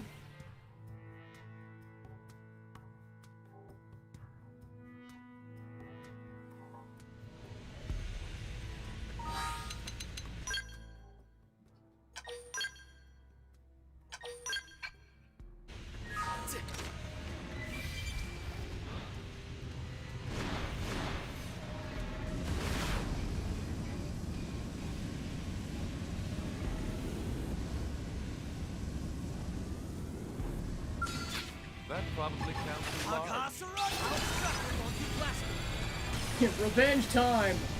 Akasura Cannon!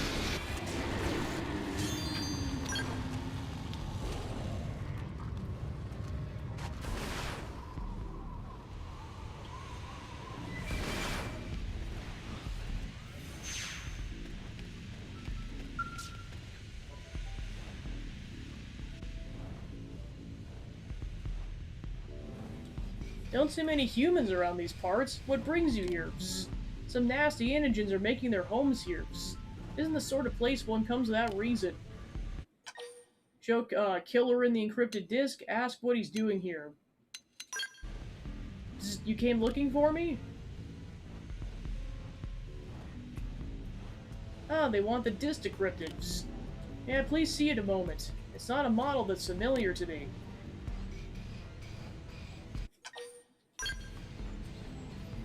I shouldn't be, it shouldn't be able to open up, though. Shouldn't take too long. I hate to make this quid pro quo, but if you happen to go hunting the Zedum Sarto stalking the area while you're at it, I'd appreciate it. That thing is nearly the better of me a few times now during my surveying. It's a real pain. I promise I'll have the disc unlocked and waiting for you when you get back. Do you mind?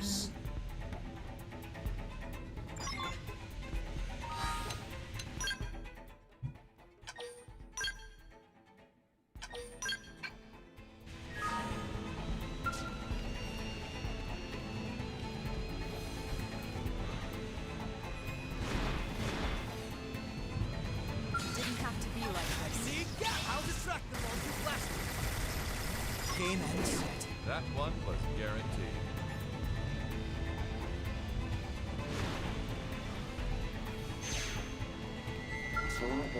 You got him? Blessed days! Now I can finally make some real progress with my survey work.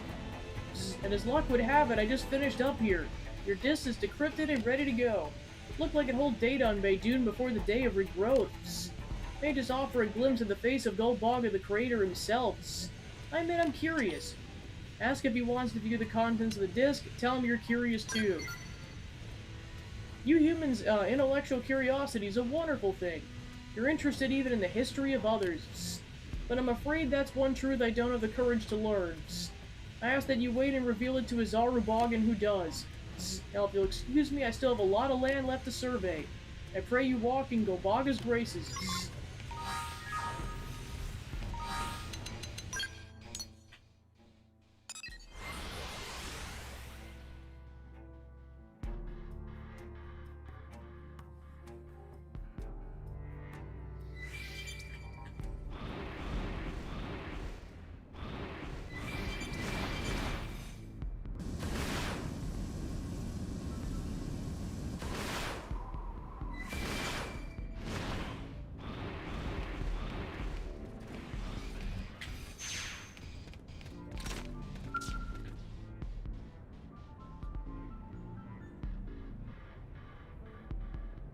Ah, comrade, friend, did you manage to get the disc unlocked? Vzz.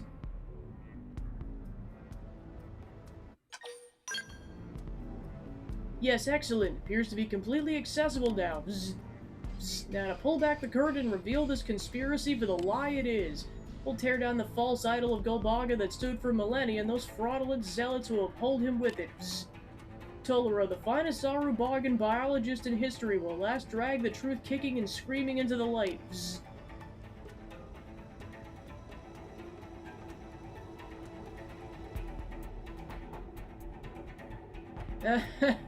Huh? Zzz. What is this? This is impossible. No, I won't accept it. My research proves Zarubagan evolved from microorganisms dwelling in Volton. It proves. And why would Golbaldo look like that? Ask what it is that Tolurov refuses to accept. Ask what Golbaga looks like. If this is what the disc says is real, then Golbaga really did exist. There really was a prior civilization. And just before burying Beidou in a sea of Volton, they engineered us a life form able to survive in that new era. But, then what about my research? Was it all just a waste of time? That can't be the case. It isn't the case. But why does Golbaga look like a human? You did this. Else you're here in the same form as Golbaga just to mock me. Go on, be gone. Take this if it will make you leave. If I'm not wrong, I know I'm not. Upon examining the disc, you found that not only does Golbaga exist, but he also is human-like in form. With this hypothesis destroyed, Tolera's in despair. Or are you planning to flood the planet with Volton as before? Will you create more warped life? What gives you the right? Do you interfere with natural evolution and reject its authority just so you can style yourselves as gods? Say humanity has that right, protest that humans aren't that narcissistic. I mean, Klaus. No, everyone's just trying to deceive me. I'm sure the disc is also fake. There is no creator. I wish all the Volton on Mira would vanish and the Zarubagan would die out. I can't.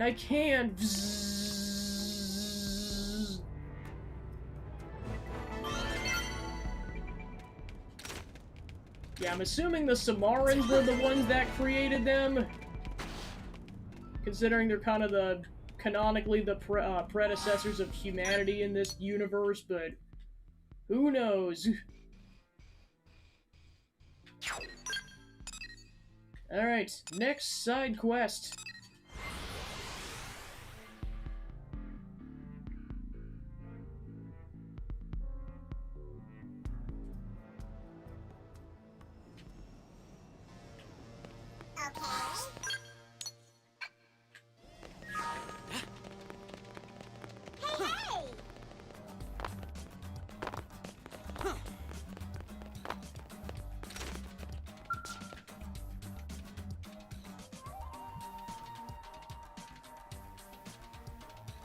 No, this is just like legend. Soon disaster will claim us all. Is it true mighty giant fell to earth in Sylvalum? Say you down the Zoofarg there, ask if he's talking about the Zoofarg. Legends don't speak giant's name, but you say Zoofarg was large, so it must be true. On our planet we had old legend. When giant falls to earth, world will die and find life anew. Crones speak these words for 10,000 sons, pass them down through generations, though few of Tree Clan or Cavern Clan remember. If legend's true, this world will die. Accept the legends as truth and start panicking, claim there's no factual basis for this legend. Oh shit! You respect ancient ways, unusual for Earth alien. Regardless, you must ready for disaster. I sent warrior Oach to look for signs of chance. Nibu, massive flood of beaches approaches. Is this end you foretold? Disaster comes at hands of sacred beasts. I've gathered clans warriors, but we are few. What can we do, Nimu? Legends say single youth will rise, stand as ray of hope in darkness. Perhaps you're that hope, Earth alien. We can only pray it's so. Now save our world from the coming terror. He's just like, oh, I've gotten roped into something else now. Yippee! An ancient legend. Work with the Tree Clan to repel wild indigents. Depending on how it goes, you might need to team up with another clan. Your bravery befits hero of legend. Now hurry to field of battle. You cook up amusing tale. Cavern Clan, why did you come here? Do not bare your fangs, Tree Clan. I have not come to fight. Many times has Cavern Clan said this. Many times has Cavern Clan lied. Now go, before I lose my temper. I should return your spite hundredfold, and yet... World is ending around us, Tree Clan fool. Is this really the time for petty squabbles? You seek quarrel, let's fight when battle's over. For now, just shut up and join me. Why should we help you? Cavern Clan's woman does not appear to lie. You must let go of grudges, OJ. Together we may ward off disaster. Go now, fight at this woman's side. But Nemu... Old man has some sense, at least. Now to battle! Are you ready too, Temenos? Fight with all your strength. Fight or get my boot and back of head. Flex and claim you're ready to depart whenever. Say you'll do even worse to Slavity if she slacks off. I forgot you're like me. We face them on the East Gate Plain. This'll be first big scrap in long time. Now I will learn why Slavity is called Beastbane. They will fall to mighty Wolfen first. We will show them power of prone.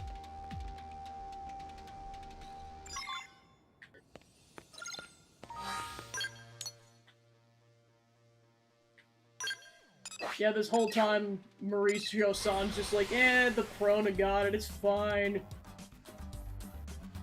We're trying to figure out what the heck's going on with the life hold.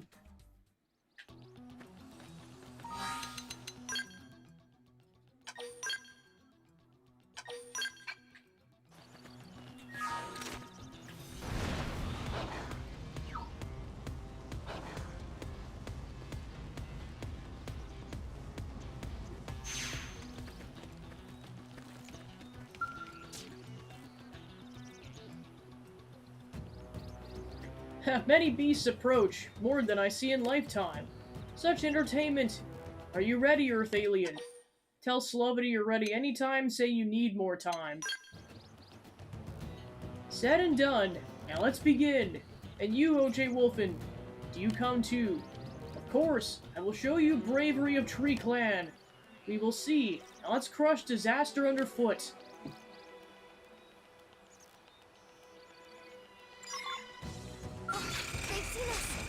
Alright, first wave is 2 minutes of waters.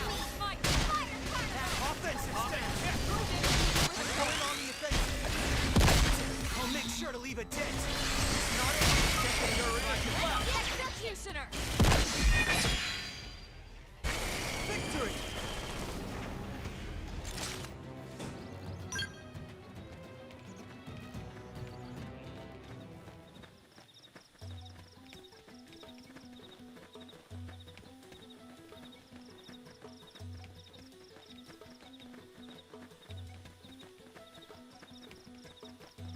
Now time to run in more circles.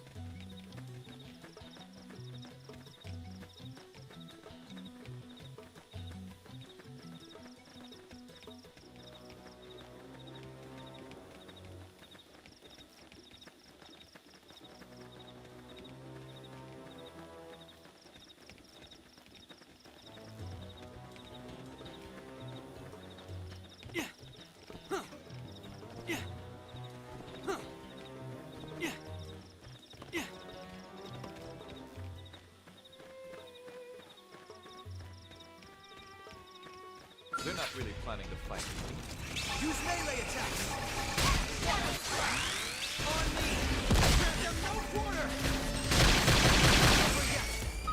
True Stream Edge! We're in a good position. Move in! Close quarters.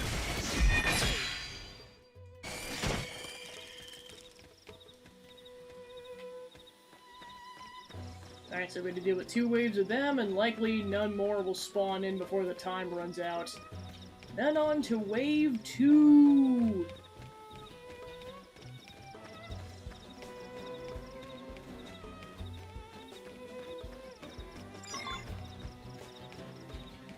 Alright, wave 2, we gotta fight Petramins for 2 minutes. Use melee attacks! Close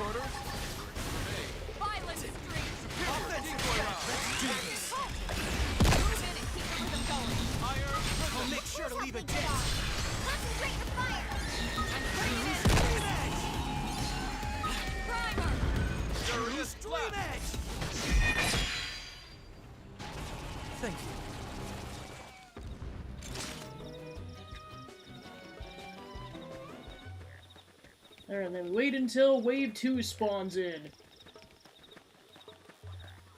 Wave 2 of Round 2.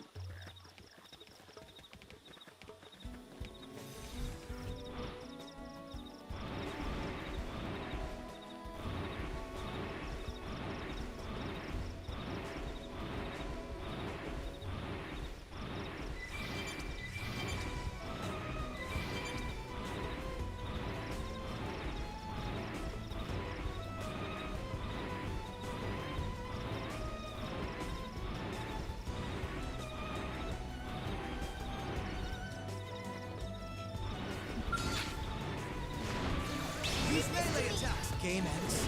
Hope I didn't get in the way. Oh, they've seen us. Alright. Wave 2! Ghost Walker!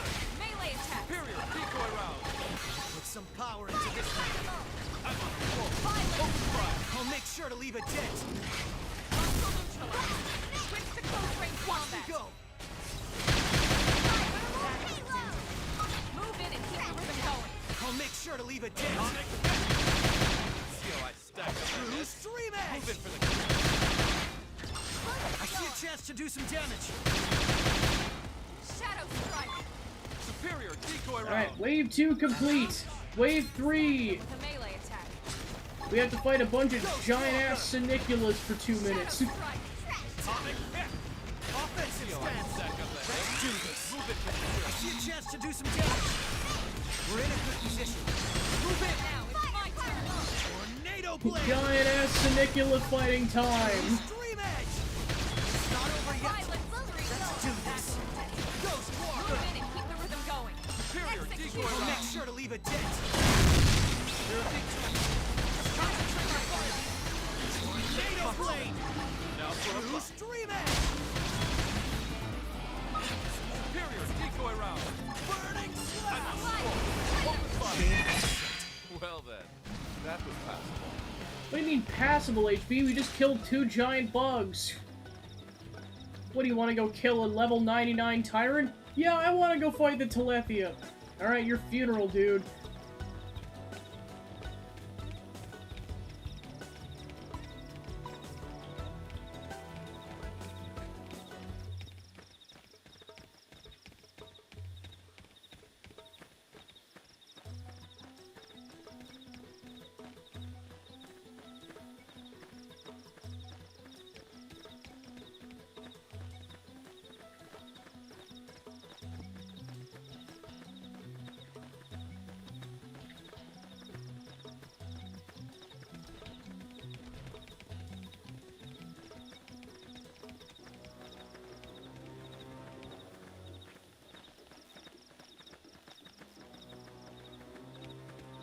Yeah, as I say, I'm pretty much just waiting for the timer to run out.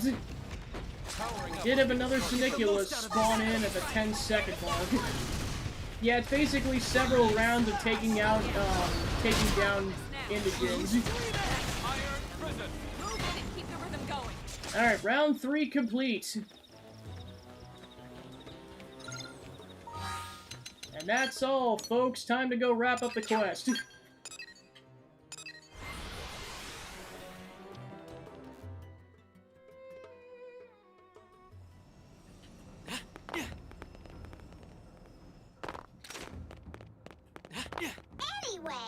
Anyway...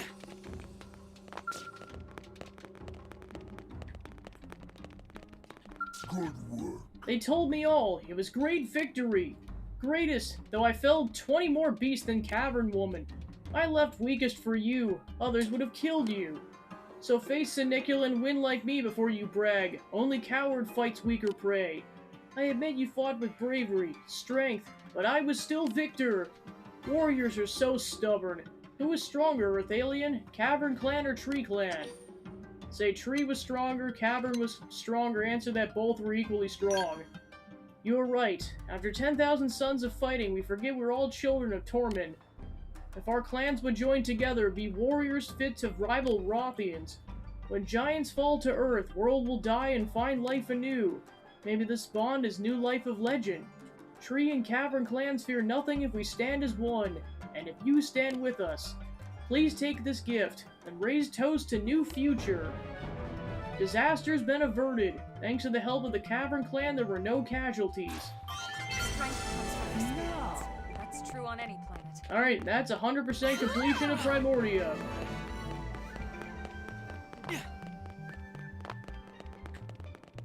Easily the easiest of the 5 areas to 100% complete because the toughest thing you have to fight is a level 92 tyrant.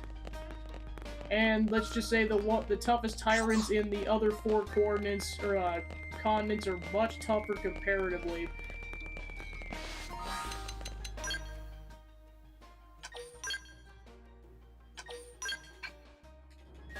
Yeah, trust me, I tried fighting the Telethi. I forgot how difficult that fight is. Like, even with my buffed up Skell, did not do a single bit of damage. It's like, oh no, we're screwed. Like, at least everything else, like, by the time I took it out with 1 cannon blast, it took out, like, half its health or something like that. Telethia, nothing. I would greatly appreciate your patience while I explain my plight. I understand this is sudden and any hesitance on your part's natural. Casual small talk to ease tension and build rapport has never been my strongest suit. New NLA's provisional government's poised to accept a representative for the city's xenoform residents. Oversight for the election of this individual has been entrusted to the Orphe. At present, we have asked the Manon and Nopon populations to put forth a candidate chosen by internal consensus. It's here that things went, right. The Manon took the political process most eagerly, and their candidate, a fellow named Adaptin, presently leads the race. However, the policy platform Adaptin has proposed is quite beyond our comprehension. All food reserves would be converted to pizza. Payment for all contracts are to be made in pizza. He's also proposed a pizza tax to be levied on all pizza-based transactions. My people aspire to broader-minded inclusiveness, but I'm afraid this platform simply does not reflect the desires of all NLA's non-human residents. Yet Adaptin's adamant. He's taken his politics for fate's accomplice and has begun buying up pizza parlors all over the city. The Ova within me cries out that something must be done to avert this disaster, which brings me to my point. It appears that dissuading Adaptin at this time will be quite impossible, so we have decided to undermine his campaign. Oh my gosh, son Brock. I understand how this action could seem to violate the sanctity of the democratic system. However, we also feel that allowing our first elected official to represent us so poorly is an equally unacceptable option. I wonder if we might not have your assistance in this. Offer to help sabotage his campaign, ask if he has any other ideas that might not be so sketchy. Other ideas? Certainly we've considered them. For instance, we thought of using the nature of Orphean reproduction to multiply until it became an unbreakable voting bloc. But heedlessly increasing our numbers presents a host of problems that my race would very much prefer to avoid. In this case, forcing the Manon to stand down is the best interest of all races. We plan to depose Adaptin using drugs! Forgot how unhinged this quest was. Please do not mistake our intentions, we're not about to poison anyone. The drug in question is a traditional Orphean compound that dulls judgment and makes the subject adopt an extremely positive outlook. Put simply, it makes them quite agreeable to literally anything. And who would trust a politician willing to say yes to anyone and anything? Though I frankly question the sense of anyone who trusts a politician proposing something called a pizza tax. But I digress. As an example of our plan, we might propose the pizza tax to be banned forever, at which point we voice immediate support. He would lose all his erstwhile supporters and his campaign to be dead in the water. That's the sort of scenario we envision. You can assist us in gathering ingredients required to make the drug. The 2 ingredients we currently lack are a Cibrocasaurus mushroom and 5 sturdy drake bones. I would ask you to gather the ingredients and return here to me. I don't think it's an overstatement to say that this mission has major ramifications for all Mira's citizens. Let's bend the path ahead towards a better future for all. Yeah, I was gonna say, we're basically just gonna make him be really high. The party line. The Manon candidate looks to stand as a spokesperson for the xenoforms of NLA is highly unqualified. Ruin his chance to win. Always a pleasure to see you. Have you made progress? Perfect. These are indeed the ingredients we need. We shall begin crafting the compound immediately. The process is short. I shall be returned in but a moment. Thank you for your patience. The drug is complete. All that remains is having adapted and ingested. Thankfully, it's tasteless and odorless by nature, so slipping it into his food seems to be the most sensible method. Though breaking into a man's home presents its own share of difficulties, not to mention the scandal if such an effort were discovered. I think it'd be extremely helpful to have a grasp of the man's daily habits. We could observe to see if a convenient opening exists, a habit of eating out, etc. If I can impose on you the task of determining the best timing and method to introduce the drug to his food, I'd be most grateful. Fail and we face a tyrannical age of pizza the likes of which sentient life has never known. The future of civil society hangs in the balance. Please accept this noble mission. So either find him in the morning and slip the drug into his food, find him in the residential district in the afternoon and do it, or go to Blade Concourse at night and slip the drug into his food. Yeah, we're slipping a drug into pizza because, as we've canonically established, all the man-on are crazed pizza lovers.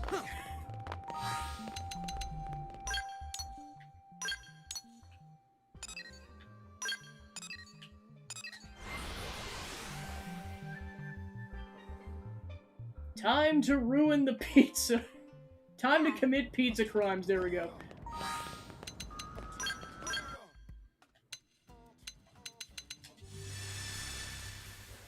Pizza crimes, pizza crimes, pizza crimes. Pizza crimes. This morning's breakfast pizza was amazing, wasn't it? Now I'm all fueled up for a day of saucy speeches. Who are you? Supporter here to cheer me on, maybe? Offer the drug to Adaptin as a special new pizza topping. Explain that you have concerns about his policies. Oh wow, that does look tasty, doesn't it? Well, go ahead and sprinkle it on. And don't be stingy. Pizza crimes. This new topping is gonna be awesome, isn't it? I can't wait to try it. That new topping doesn't have any flavor, does it? And also smells like nothing. Which means my pizza tastes great just like it always does, right? Now I'm super full and supercharged to go about the people's business. Time to go to the big fountain on East Melville Street and start preparing my speech. We have nothing to fear but a lack of pizza yet. Ah, it's a taste, get it? Yes, taste, pizza?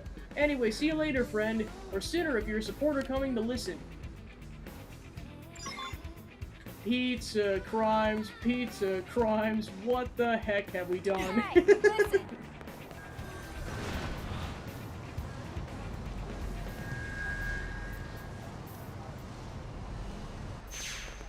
Pizza crimes. Hi, Neil Nail, time to witness pizza crimes. Fellow Manon, lend me your ears, okay? Humans are great most of the time, but some of them like to make fun of us, Manon, yes? Well, never again if you elect me to represent you. I'll advance our agenda aggressively and effectively, you know? They'll never underestimate us again. But yes, there will be those foolish claiming that pizza's not the answer to every problem, won't there? They'll demand that we abandon our pizza platform in favor of laissez-faire economics, whatever that is. Well, my response to them will be both firm and clear, won't it? Will we compromise our vision? Will we budge even 1 inch from our goals, maybe? Yes, we will! They'll say we're making a mockery of politics, won't they? But are we? We sure are! They'll say Manon are wholly unqualified to lead, no, but are we? Absolutely yes! They'll say a system of governments built on pizza is ridiculous, yes? But is it? Yes, it is! And that's the unwavering conviction that will force NLA's government to embrace our policies, isn't it? Can you hear me in the back? Is this thing on even? What's wrong? Why all the awkward looks? I hope you're happy with yourself, son Brock. He's like, yes. Yes, I am. All according to plan. Oh gosh, you're starting to sound like Oswald. Oh no.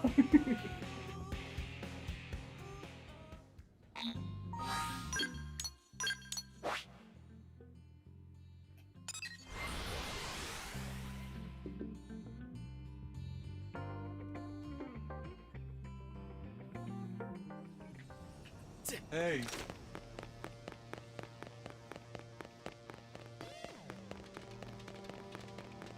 About that.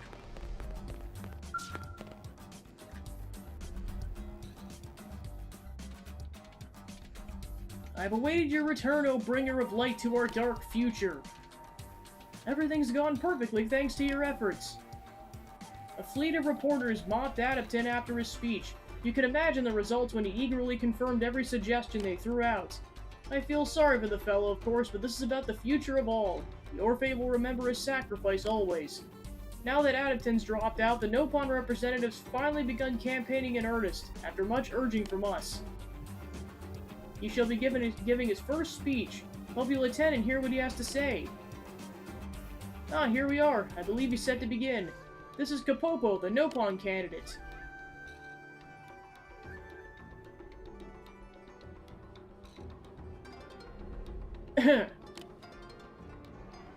Hello, one and all. Kapopo is representative of Nopon. If Kapopo elected to serve on provisional government, he do many fine things. First thing Kapopo do is establish Nopon tax. That mean all Nopon shopping and NLA pay negative 80% tax rate.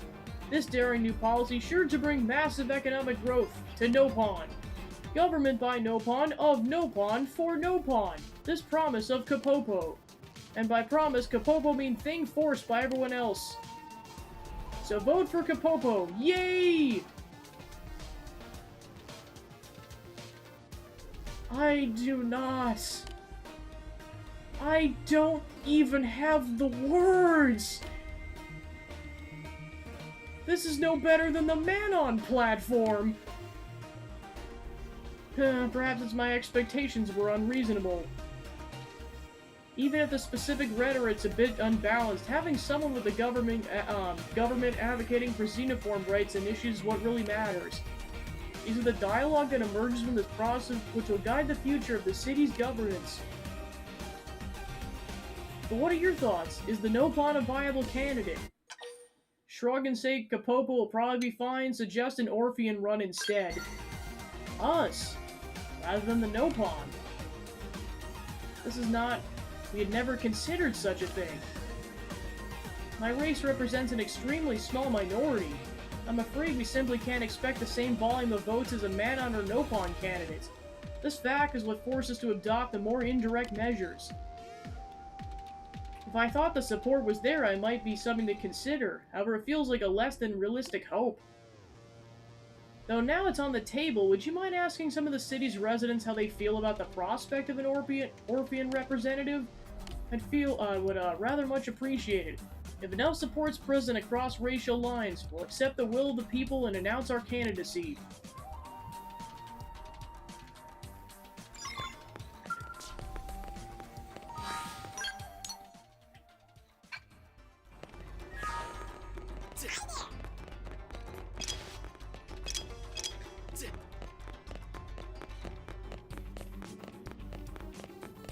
Hey. Okay. Hey, hey!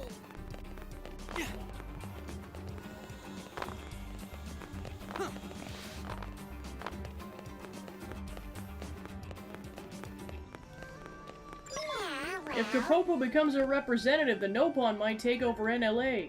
Don't you think we should put a rational xenoform in control? Maybe an Orphean?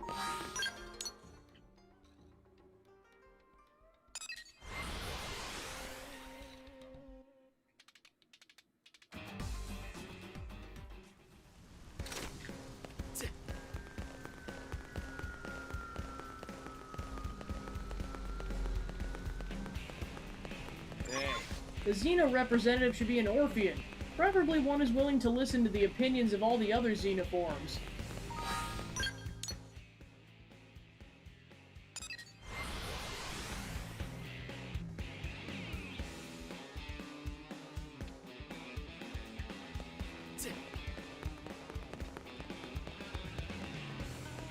Many thanks.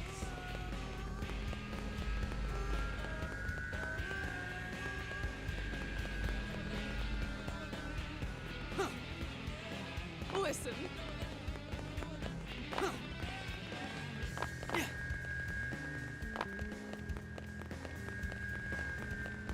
Hey, Fog, what's up? I see you're running around as usual, Temenos. Yep, another day to prioritize my legs. If we pick a Nopon representative, it'll put the government up for sale to the highest bidder, right? So why not an Orphean? They have no interest in acquiring personal wealth.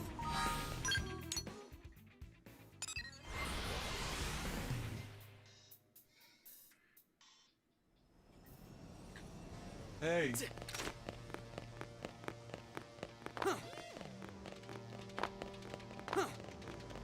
About that. Your report. I've eagerly awaited your return. What did the people have to say?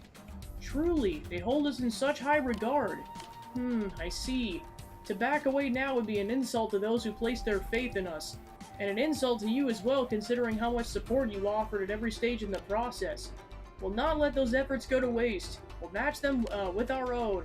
Very well. We shall strive to do our best to fairly represent all our fellow Xenoform citizens of NLA, assuming an Orphean's elected, of course. And we'll also dedicate ourselves completely to the campaign beginning today. We'll seek only a brighter future for all races, humans included. I swear to you, the Orphe shall spare no effort in achieving this vision. Sun Barak announced his candidacy. This looks good for Xeno-human relations.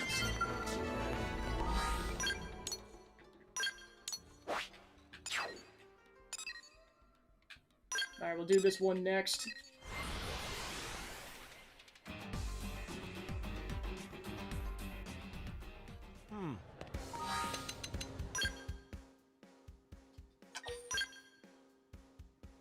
Alright, 100 hours even. Woohoo! Oh, wonderful. Triple digits. Hey, hold up. Have you seen a Rothian around here? He got carted in with serious injuries and was undergoing treatment, but then just up and disappeared without a word. The guy was well enough to walk, but who even knows how Rothians' immune systems respond to everything floating around NLA? Can you help me look for him, please? Ask if she was referring to the Rothian you're thinking of. Ask for a description of the missing Rothian. You want a description? Well, he had a face you don't see on many people here in town, fuzzy with pointy ears. I guess it's kind of normal for a Rothian, huh? Let's see, other distinguishing features. Oh, he kept muttering Prince Gajard, Prince Gajard. Some kind of Rothian get well spell or something, maybe. His name was, it was Nizine, I'm sure of it. It had been, so long that he vanished, so it must be somewhere in the city. If you find him, drag his sorry ass back here, will ya? And I mean that literally. Physically drag him if that's what it takes. I can fix any bumps or bruises you might get along the way. He's got worse injuries than that to worry about, so if he won't sit for treatment, I'll just make him. Oh, and I'll prep things here so I'm ready to start treatment once he's back. Good luck. Cooking school. Help Sherry look for the missing Rothian.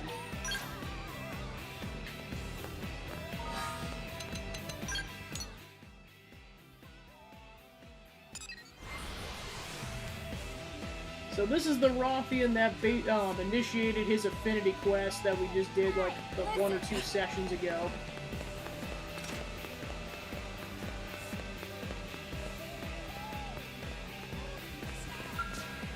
Wait, please, no! Do not shout, dearest human female. I barely have a request of you. Somebody help! I ask that you listen. If it's not a bother, listen to me, if you please, madam. Help, you there! This thing is threatening me! I beg your pardon, madam, I am doing no such thing. The hell you aren't, you just grabbed my by the lapels and said I had to listen to what you said. What part of that's threatening exactly? What part isn't threatening? Of all the contrary, you, madam, are unreasonable. Are you serious right now? This is going absolutely nowhere. Oh there, good sir, hold, please. Is that... Oh, you're the blade who assisted me before, are you not? 10,000 of the most sincere apologies to foist this on you so suddenly, but could I ask you to acquire for me a suitable sword? He wants a sword? Don't give him a sword, are you frickin' insane? I feel it'll make dealing with all this much simpler. Quickly now, a sword if you please, before this gets any more out of hand. Purchase a chrome sword from the shop. She's like, please don't give him a sword, and you're gone. Well, shit. I am so dead! Hey,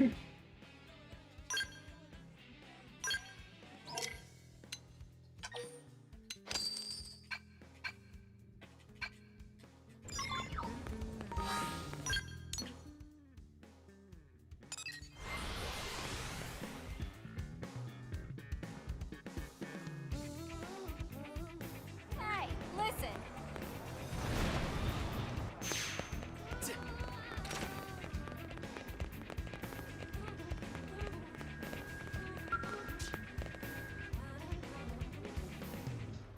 I said that's enough! Please, all I ask is you hear what I have to say. It's a matter of life and death for my entire people. Seems more of a matter of my death. You return. Have you found me a sword, perchance?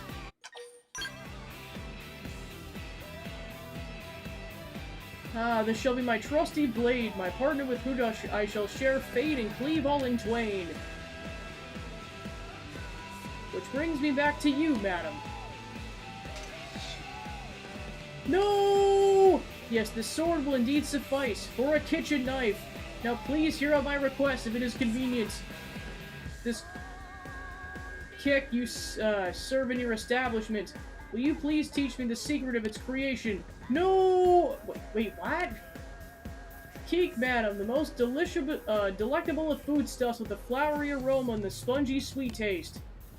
It was a celebration to behold, and an even further celebration in my mouth. A true delight for every sense. I would dearly like to craft this lump of pure culinary joy for myself. Now that I've acquired a knife, the core tool of any chef, I'm ready to learn. Okay, shut the front door. I'm gonna go ahead and assume by kick you mean cake, so put away the knife. No knives in cake. Also, a sword isn't a knife. I'm just saying. Well, not technically, no, but many a fine meal was made on the battlefield using weapons for cooking implements. My most dearest and wisest of madams. Right, okay, think I've heard enough to get the picture, but first things first, put the sword, the knife, whatever the point you think, put it away. Put it away, please, put it away, please. As you wish. Holy crap, finally. Now, what were we talking about? Oh, right, cake. Why the sudden interest in baking?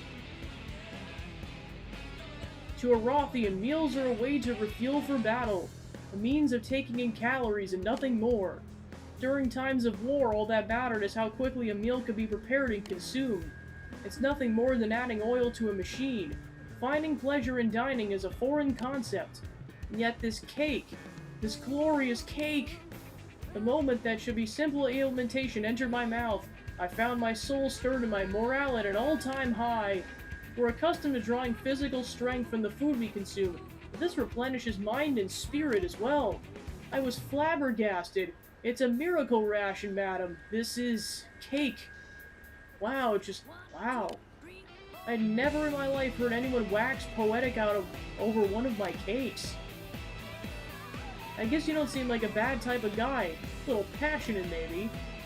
If this cake can bolster my people's spirits, raise their morale, and give them the will to live, I must know its secrets. I'll forever turn my sword into a kitchen knife and wield it not to cut down foes, but to lift up allies. Yeah, I'm still not buying that a sword is a knife. My blade was never able to split asunder more than 100 foes in a single battle, yet if I can master cake, I could save 3 times that many allies. Please, teach me to make your cake. Yeah, look, if it's combat rations you want, I'm not sure cake is the best fit. What, but why? Well, it spoils pretty fast, so you can't really bake it in bulk and store it. Also, it's a hassle to make even when you aren't trying to put it together on the battlefield. But my mouth's celebration... Sorry to burst your bubble, buddy. Is there nothing else? Something able to lift the spirits to be crafted in the field? Well, I suppose, but listen, I do want to point out that I run a bakery and not a field outfitter. We're aware of this, right? Anyway, that sort of thing you want is outside my field of expertise. I'll need a proper recipe to teach you. But if you had such a recipe, that would be sufficient? You would train me in the creation of new foodstuffs? Very well, I shall find a recipe. So happens we're in the presence of a master of such searches, one who is freshly done finding a sword for me. I assume you heard everything. Yeah, I was just standing here, dude. Then I beg of you on 1,000 bended knees and for the sake of my people, help me find this recipe. Hey, so this guy seems a bit picky. Probably just to bring a few different recipes just in case. I am ever in your debt, good sir. Know that you have my eternal gratitude.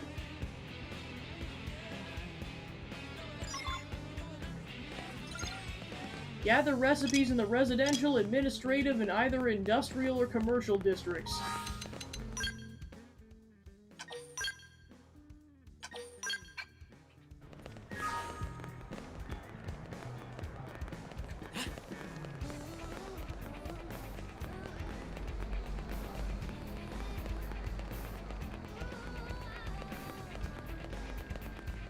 Yeah, so listen. Am I right?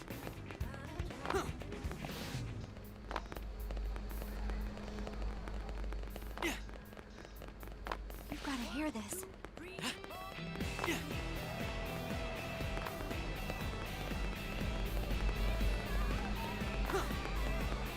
Hey!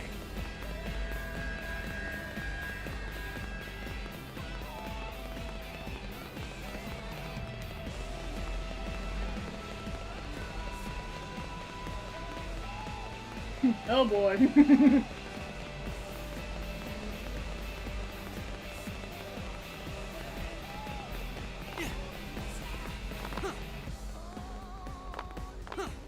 I mean, the one that's stirring in my head right now got brought up, I think it was either on Zachman or Rainding's stream. It was the whole Claire being a cleric. Next time I have time, I'll try to draw that.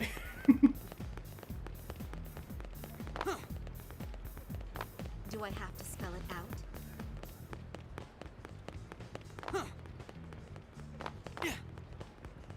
You've got my attention. Yes. Well,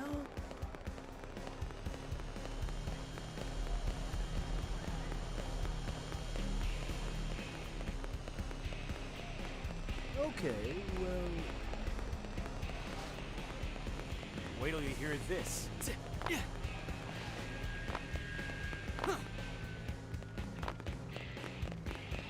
Damn it.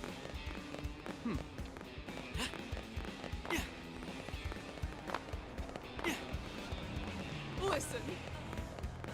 Huh? Well... Unbelievable. No.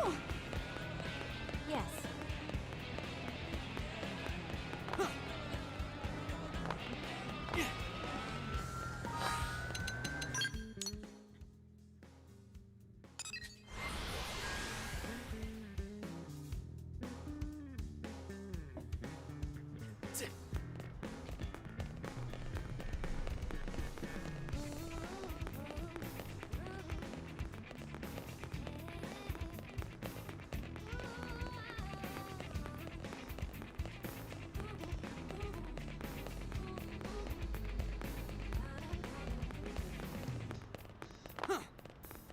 Guess what?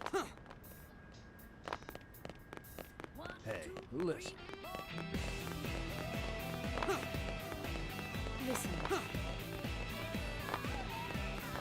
Listen.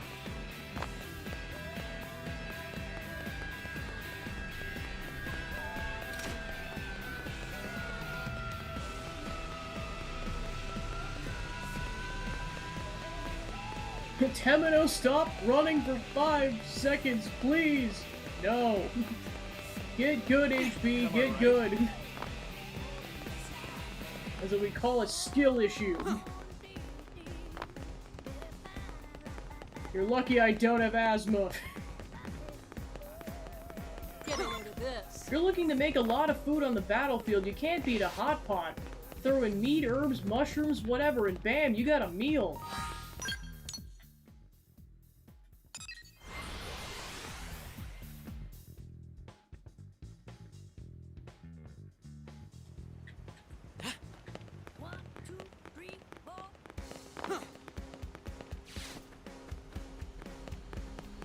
Are you kidding?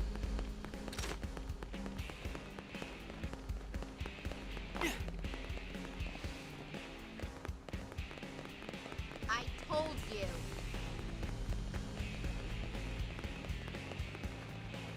Yeah. Hey. Yeah.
You'll want to hear this.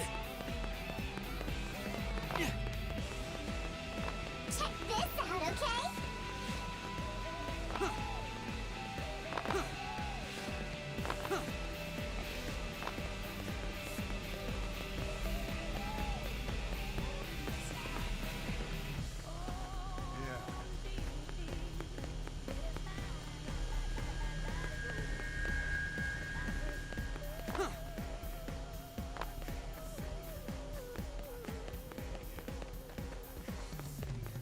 Have you heard?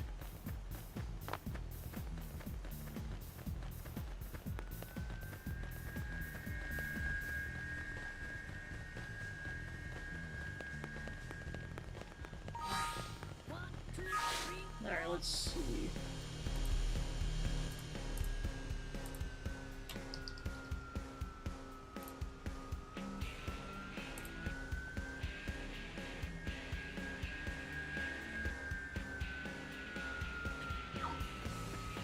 Alright, so apparently this one's near the houses.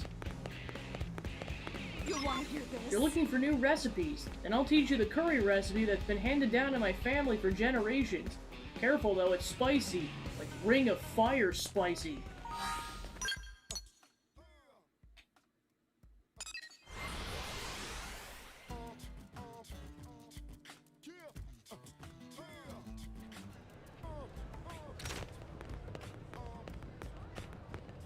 Let me tell you. Believe it or not, I was a chef back in San Francisco. I'll teach you the famous Peking duck recipe my teacher entrusted to me.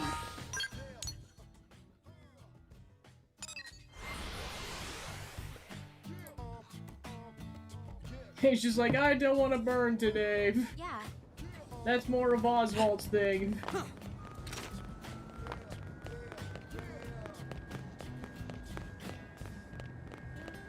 Oh. Ah, my good blade! I'm ever in your debt. Have you gathered the recipes? Oh my! If I may, curry, Peking duck, and potluck hot pot. How are these the recipes you wound up with? It boggles the mind. I fear these names are foreign to me, madam. Can I trouble you to explain the foods to me?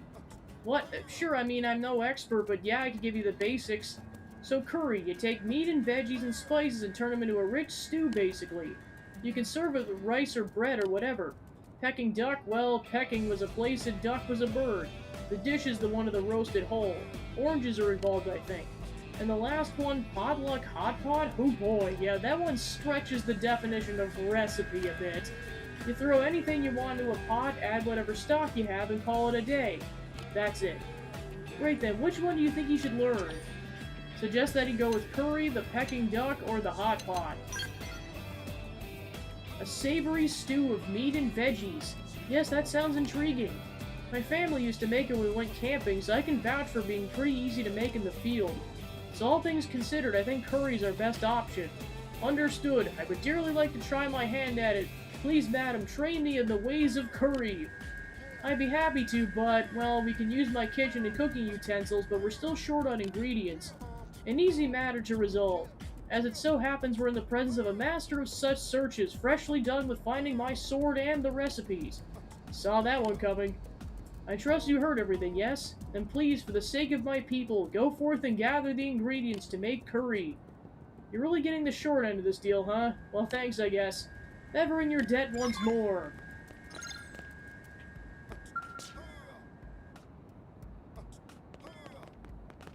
We got him!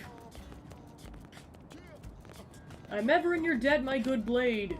I've been eagerly awaiting your promised return. Have you the ingredients? So we needed marbled suet fillets, lacy potatoes, and kepo carrots.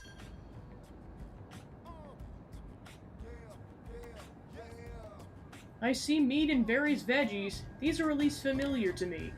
I should hope so, though I'm guessing you probably just throw them in a fire, burn them to hell, and then eat the crispy remains, right? Which means you're gonna need some lessons on basic food preparation.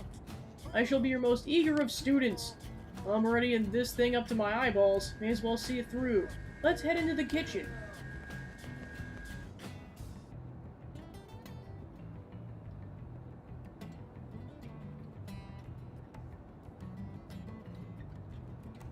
Well, it looks like curry anyway. I walked him through the process start to finish, but didn't touch the food at all. Which means this curry is completely the creation of Chef Nizine. I'm I surprised at how quickly he took to it. At least surprising he handles a knife like a pro. It could be that he's a natural-born chef. Chef? What is this chef? Is it an honorific title given to those tasked with preparing meals? Yes, basically. It's what we call people who use food to make people happy. A natural-born chef.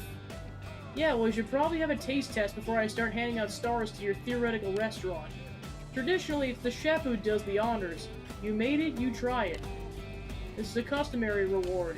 Not a reward so much as a chance for you to decide if your food is worthy of feeding it to others. Well, it seems fit that I bear that responsibility.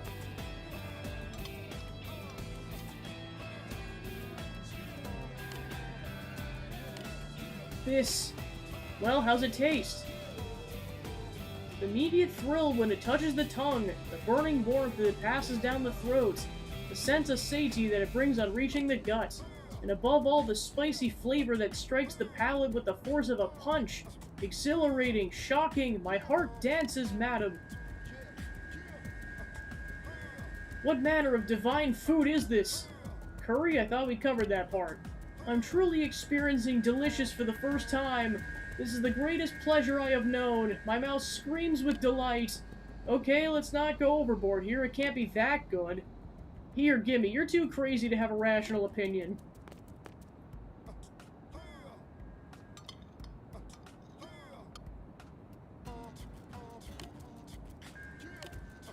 Holy snot, it really is that good. Actually, wow, I can't believe this, but I don't think I've ever tasted a curry this delicious. Thanks to your tutelage, madam, I have glimpsed the first hint of the secrets of cooking. My sword never rivaled that of His Highness, but my curry will lose to no Rothian.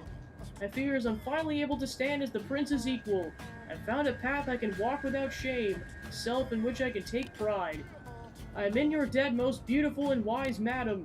I swear unto you I will never forget this moment, nor my sense of gratitude and wonder. I will let these feelings drive me down the honorable path of the chef. One batch of curry and you've hit enlightenment. And you, good blade, from my blade to the recipes to the ingredients, you've done me one kind service after the next. I ask that you watch as I hone my skills as a chef. The day I perfect my craft is the day you shall feast like a king. I thank you from the core of my being. I only just remembered, I expect you initially came looking for me at the behest of someone from the Mimiosome Maintenance Center, correct? Well, as you can see, I now burn with newfound purpose. I fear I cannot go back there. I'll explain that to the workers there myself, however. You need only accept this humble token of my thanks. You honor me by taking it. The warrior Nizine has traded his sword for a kitchen knife. Looks like he won't be returning to the maintenance center anytime soon. Woohoo! And that's 100% on the AD. Did you hear?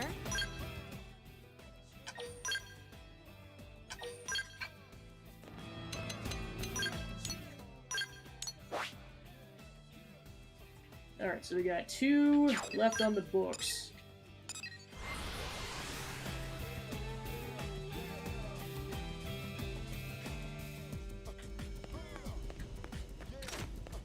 Get a load of this.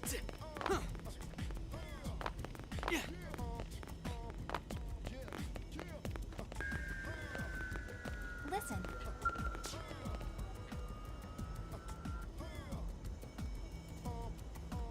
Are you Temenos? Oh, you are cute, just like Aerie said, or definitely within acceptable tolerances anyways. Nod and give an awkward half smile, ask who this Aerie person is. Oh, Aries, I speak of the devil, there she is in the flesh. Well, ring any bells? Livia, he's a normal human, of course he wouldn't recognize me. Hey there, Temenos, it's been a while. It's me, Ario, the Definian. This is the shape I've taken for now. How do I look? Not strange, I hope. Tell her she looks fantastic. Tell her new look isn't really your style. You are kind as always. Look at you blush, Ari. You didn't tell me you had this big of a crush on him. Heck, I'm only teasing, Ari. But I'll say that after talking for just a minute or two, I can see why you'd be so intrigued. These humans really are interesting. Maybe I should find me one to date, too. Temenos is a friend and someone to owe a great deal. Stop suggesting anything else. And while repeating myself any further is probably useless, I've already explained that we're Definians. Our kind don't experience romantic love. Oh, Saw, you don't know until you try. Hey, Temenos, I have a job for you. Very urgent. Could you round up some boyfriend candidates you think might be a good fit for me? Please, I'm sure a human acting as go-between will be a lot less starting than me going around asking directly. Definian love. Can Definian love prevail? Help Livia find a potential partner and find out. Yay, if I'm being honest, I've already scouted out a few eligible bachelors. There's Maxim, Kentakar, and Giotto. I'd love it if you can go interview him and then bring back whoever you think is the best fit for me. You do that, and I'll prove Definians can love just fine.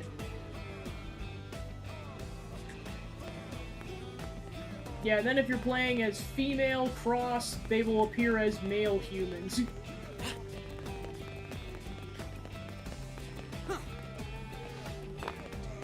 Greek.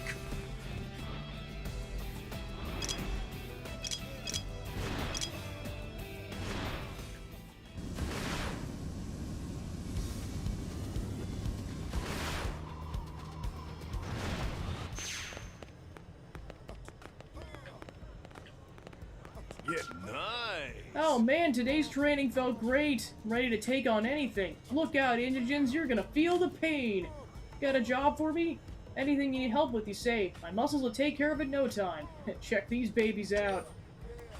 Ask him how he would describe himself, tell him that Livia wants to meet him. Well, the Blades are full of strong people, but I could take most of them in arm wrestling, pumping iron, and so many manly arts. Some indigent wants to mess with our city, I'll be there to crack ugly alien skulls.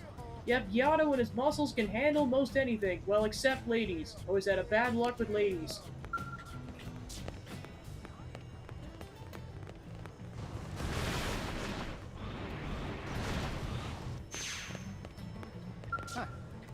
Finally got a break in the workload. Suppose I should use this opportunity to take a look at all the paperwork that's been piling up. Yes, what is it? Oh, and I ask that you please keep it brief. I rarely get time to myself, and I prefer to spend it productively. Ask how he would describe himself, tell him that Livia wants to meet him. Me? I work in mimeosome repairs, for starters. I'm basically a physician for people such as yourself. I consider that a serious responsibility and strive to be worthy of my office. I always believed that the ideal man's calm and rational at all times and always capable of making thoughtful, well-reasoned decisions. I confess that these views have made me somewhat dull as a candidate for partnership, but one cannot worry over much about such things.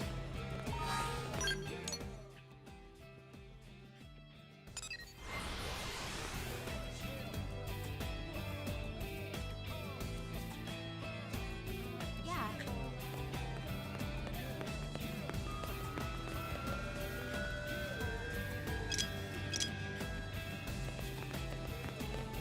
What a raw deal. You set my heart adrift like petals on a spring breeze. Oh, love, that I might live out my days enveloped in such a storm as the eyes of your florid hurricane. You've been stirring for a while now. Did you have a question? Sentimental, surely, but I'm also temperamental and as unpredictable as a capricious sea. Yet at my core, I'm but a humble poet. A lone bard who is able to stoke the fire in his breast and give wonder and delight to all those who would hear it. Though in truth I'd sooner whisper a sonnet to a single girl who wished to share my life. What a raw deal. She wants to meet me? Clearly this is the woman of impeccable taste. And so be it. I have a strict policy of never turning him down a lady or anything. Still your fluttering heart in its breast, my own known love. Your bard is on his way.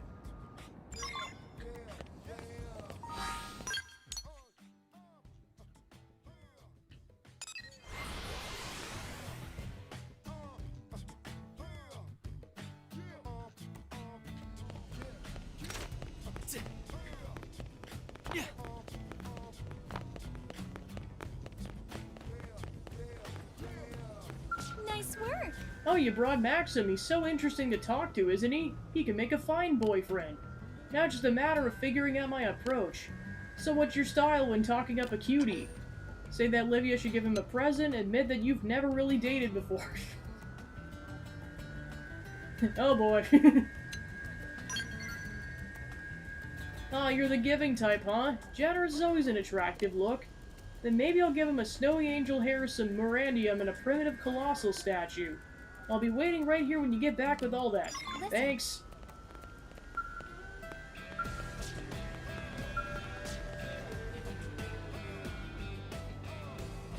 Oh, welcome back! I was killing time waiting for you to get back by talking to Maxim. Just one fascinating topic after the next with him, and he speaks so pretty. You've got fantastic taste, you know that? Thanks for introducing me to such a keeper. Such flattery, and to think it spills from the lips of one so beautiful. So, any luck with the presents?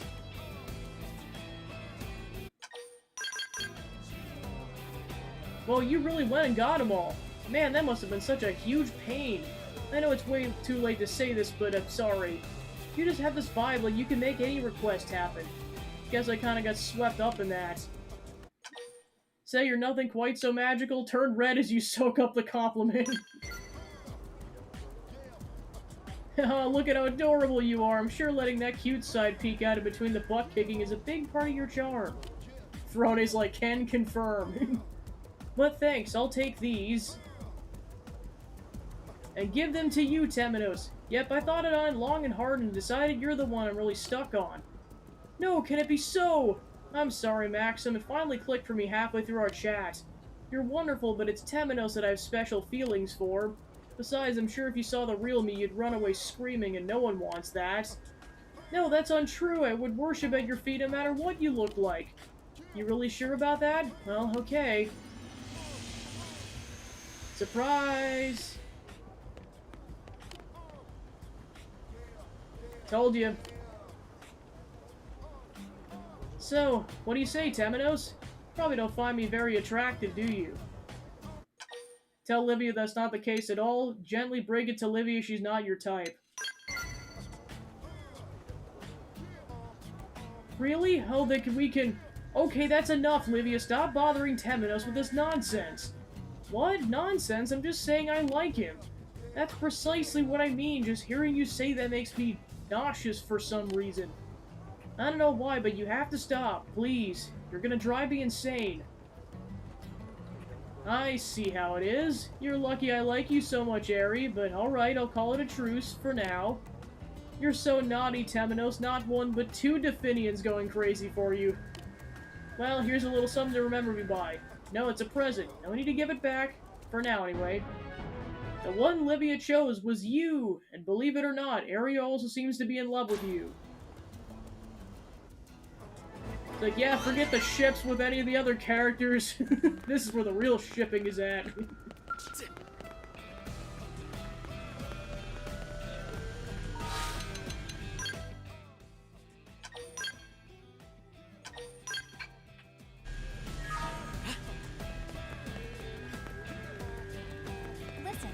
Oh. Hope you understand that I have no intention of losing you to Aerie. That girl doesn't even seem to understand her own feelings for you yet, but I assure you that once she does challenge me, I'll face her in a fair and honorable challenge and win the right to make you my own. For now, I'm merely devoting myself to learning more about human beings, so I might become better as the sort of woman who could win your heart. You'll not be disappointed.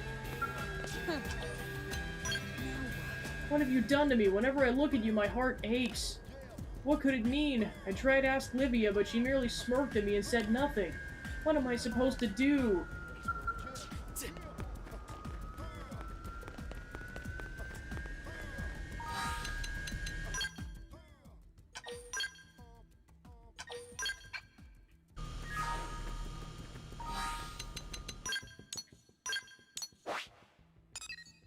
Alright, and then that opens up basically a combat gauntlet, if you will. But first we'll do this one. Ah, Temenos, I've been looking for you. I need one more for the strength that freed us from the gangly and led us to safety. Before explaining any further, allow me to ask how familiar you are with the recent anomaly within the Orphean population. The division of one of my people produced a mutation. Do you know this beta phenotype or beta form? As to hear more about it, make sure that Antonon means the Red Orphean. So you have already made contact. Then you'll have witnessed firsthand how different their psychology is that from conventional Orpheans. They're illogical and extremely curious, almost human-like in that regard. Recently, these beta forms have begun to argue that the Orpheus should shut out the voice of their Ova and live according to their own free will. It's escalated to the point where they speak of an anti-Ova revolution. They clashed with my own group and departed for Noctilum after an extensive series of debates. As you know, that forest is rife with danger. It's hardly a place where Orpheans could survive without protection. I'd like you to find them and return them to the safety of the city, by force if necessary. Say the Orpheus should resolve this split internally, ask to hear more about the new faction, tell him his group should respect the choice of other Orpheans. Their leader, Runtanam, calls for the end to obedience to the Ova. Instead, she favors reliance on free will akin to the way you humans live. We argued the point during countless debates, but in the end I failed to correct her bizarre thinking. But a human like you should be able to speak with them more easily. Can I depend on you to find Runtanam and the others who left with her? A fateful choice. The Orphean beta forms have vanished into Noctilum. Locate and rescue them. Runtanam left with Munlaram, Mansaleg, and Rindlaram. By our calculations, the probability of them surviving in Noctilum unassisted is 0.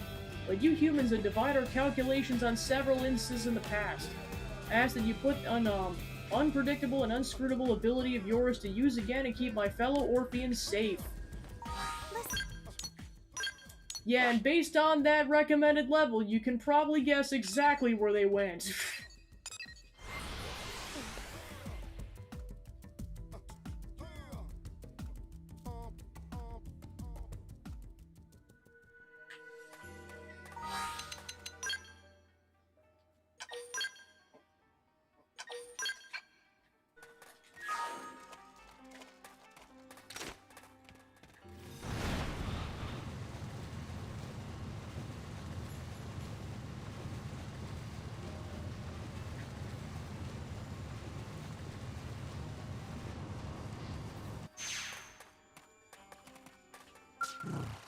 You have no Ova. Who are you? Forgive me, extensive cranial damage has left me blind, and now the feel of the breeze caressing my skin is fading. My Ova is dissipating into the forest.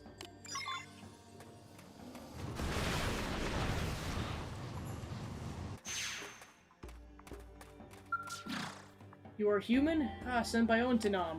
I'm sorry, you've come all this way, but my Ova has already begun to fade. For the first time, I'm free of its bonds. Maybe now I can find free.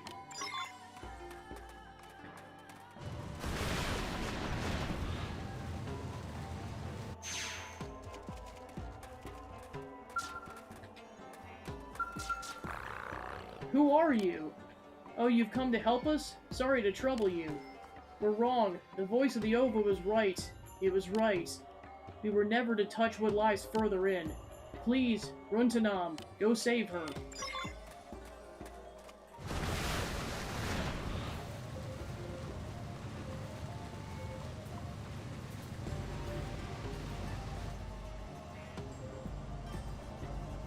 And there's the Telethia!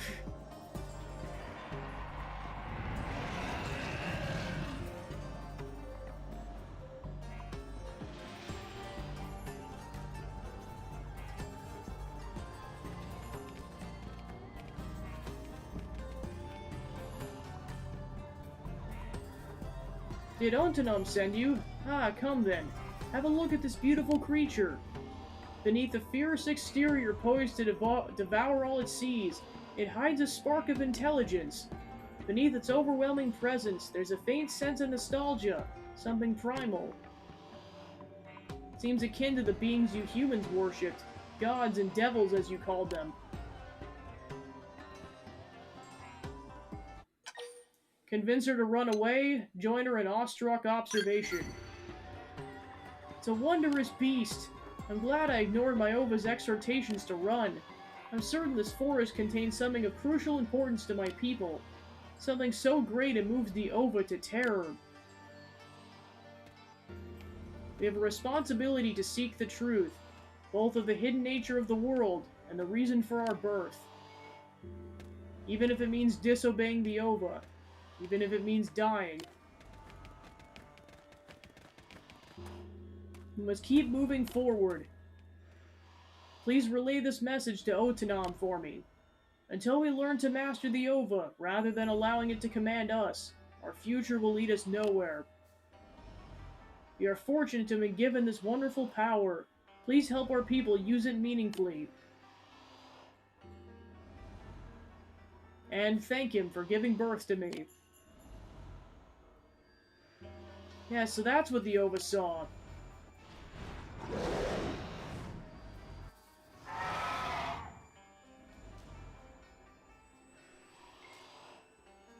A time long ago, far beyond my kind was born, beautiful truth crowned by this awesome creature.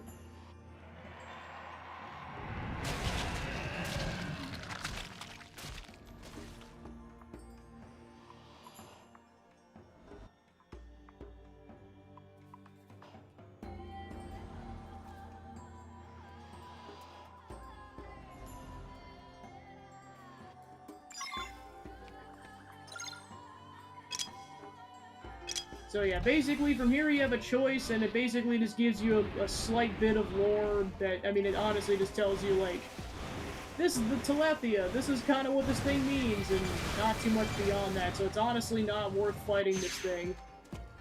Unless you really want to fight the Telethia twice.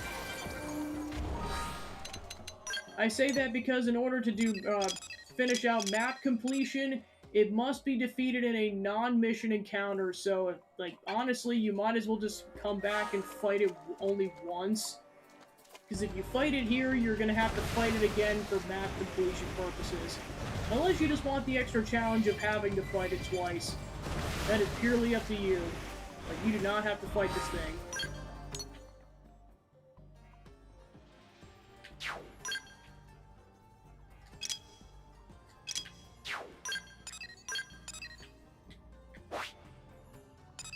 Alright, back to the city we go.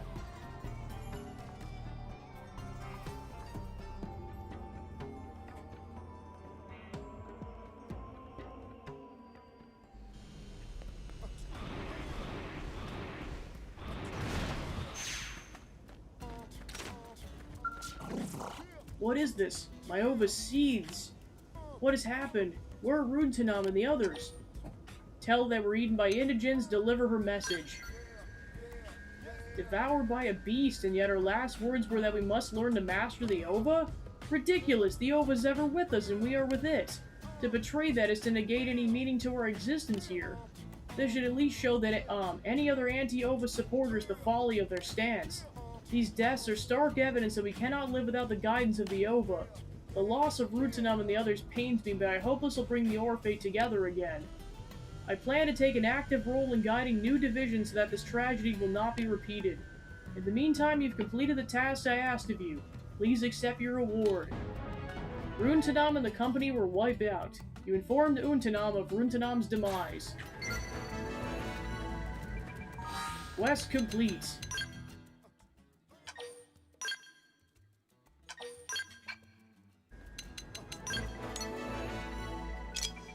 Alright, so I saw that opened up. Foscarin. Predicting the future is his new hobby.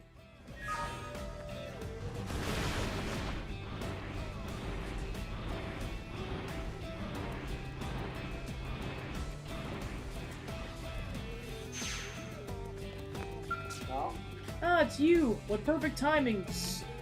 Metaphorically, I would equate the perfectness of your timing with what happened across an umbrella just the moment it began to rain. Though I would not actually need an umbrella due to my mask, but, well, it's surely a fairly good metaphor, is it not? Ah, but no, I mustn't allow my satisfaction with my well-crafted metaphor to distract me from the matter at hand. And with that matter is a most interesting crone who's said to speak in riddles known as prophecies.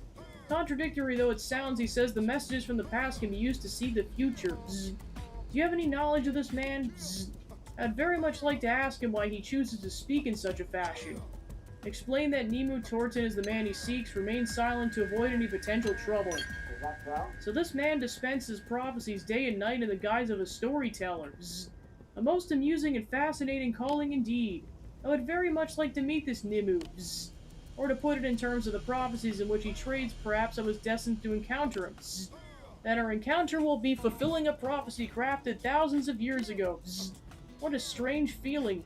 I quite like it. Zzz. Hopefully Nebo will accept me as his apprentice and teach me the ancient arts of prophecy.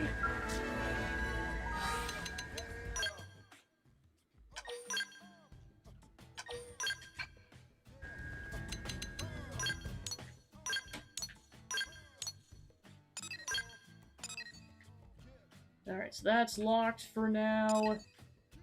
Yeah, the AD we finished on. 3 commercial district sections are locked for now. That's locked.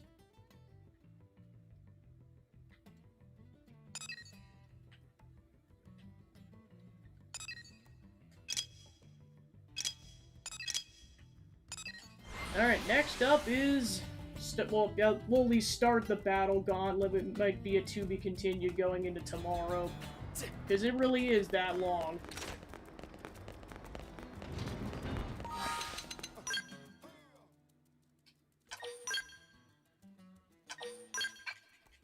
Yeah, think Chapter 3 of Thousand Year Door, that's kind of what it's like, except a bit more expedited.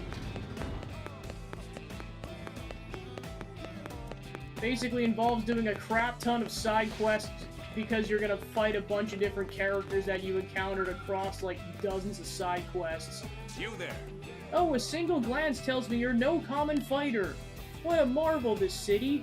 Warriors fit to rival the Rothians' great walks in every street. I assume you've come to participate in the Rothian Battle Gauntlet. Asked to hear more about the Gauntlet, give him an unquestioning nod. It's among my kingdom's oldest traditions, a contest of martial arts to decide the greatest living warrior. Alas, with the kingdom's decline into poverty and our subjugation by the Ganglion, it's gone forgotten for many long years. But no longer. I, Ozuchi, do not forget, and now I've sent out a calling to all warriors. The time has nearly come. And to this promise will be most exciting gauntlet yet, for it is not just Rothians competing. And what of you? With the Ganglion forces toppled, I'd expect you're frustrated for a lack of worthy outlet for your strength. Why not participate then? I assure you will be an experience the like of which you have never imagined. The Gauntlet. Take part in Ozuchi's martial arts tournament, the Rothian Battle Gauntlet. Not a moment's hesitation. The Gauntlet always brings in brave fools like you, and it was ever the bravest and most foolhardy that became its champions. So be it then. Go and prepare for combat. I shall see to preparing the matchups in the meantime.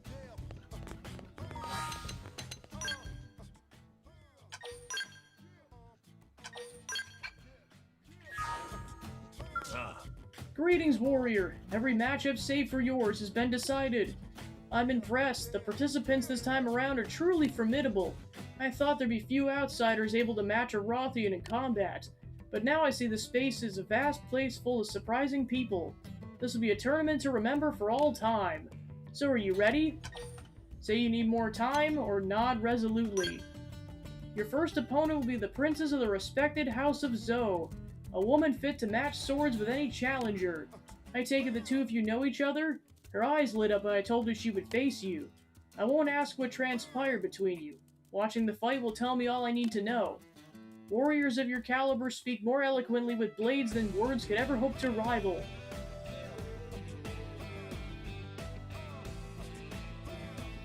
It's been some time, Temenos. Perhaps you've forgotten me? I can assure you I've never once forgotten the humiliation of that loss. It's fueled my training. I'll show you the results now. The true form of the sword taught to me by my brothers. Come at me with everything you have.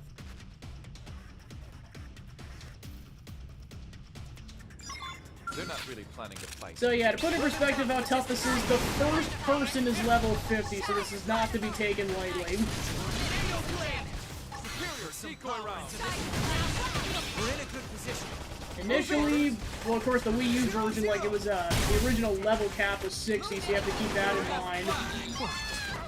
so this was apologize for proportionally losing my tougher cool than it just was then. in Oh? this version. You seem as calm as always to me. You've tamed the wild princess. I'm impressed. I knew you were something special, but that fight, I look forward to your next match. Well, your opponent is ready and waiting. If you're prepared, the fight can begin at once. Say you need more time or nod without hesitation. Your next opponent is a no pawn, and before you say anything, let me explain. I've granted her one very small exception in terms of the rules of engagement. Think of it as a new test of might and skill, one unique to the tournament here on Mira. Now go show the people what you're made of. Show them the essence of a true warrior.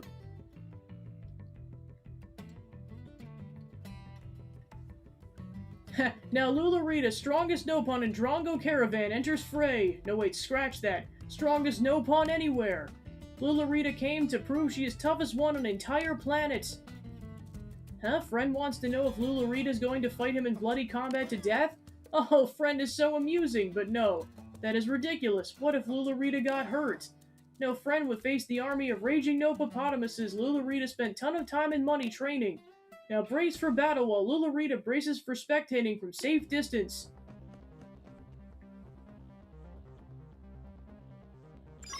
They're not really planning to fight. Giga Noppopotamus. Xenoblade! Furious blast!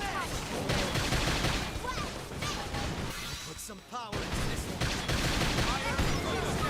True That's stream how- edge! 0-0! True stream edge! 0-0! Switch to close range Watch me combat. go! Atomic hit! Bring in that set. Well then, that was passable.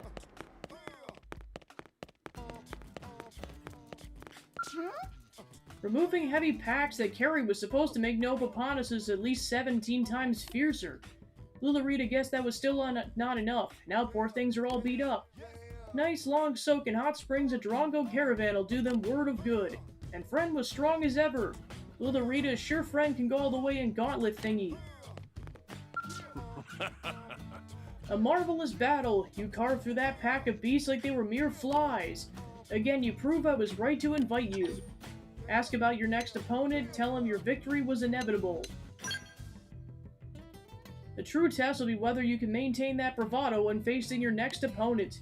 Your next challenger is a prone. Their kind are united in their terrible strength, but this Cavern Clan warrior is especially fearsome. Even with your abilities, this will not be a challenge easily surmounted. Are you sure you're up to it? I warn you again, approach this fight lately, and you shall be devoured. This tournament's been held by many people since times of antiquity. At times, visitors from other worlds participated, but most were no match for Rothian warriors. However, your next foe, a prone, made sport of our finest, winning her way to this round without so much as a scratch. Fighters of this caliber are rare indeed. I'm confident yours will match for an electrifying show. Your opponent will be here shortly. Make this a battle to remember. It was like, oh boy. Temenos, your next opponent is Slavity Pagus. We fought before. I know you are a fierce warrior. I just learned you were my foe. It made wave of heat surge through body. I've been injured, weak, but no longer. Today I fight at full strength. You should do same, or I will devour you.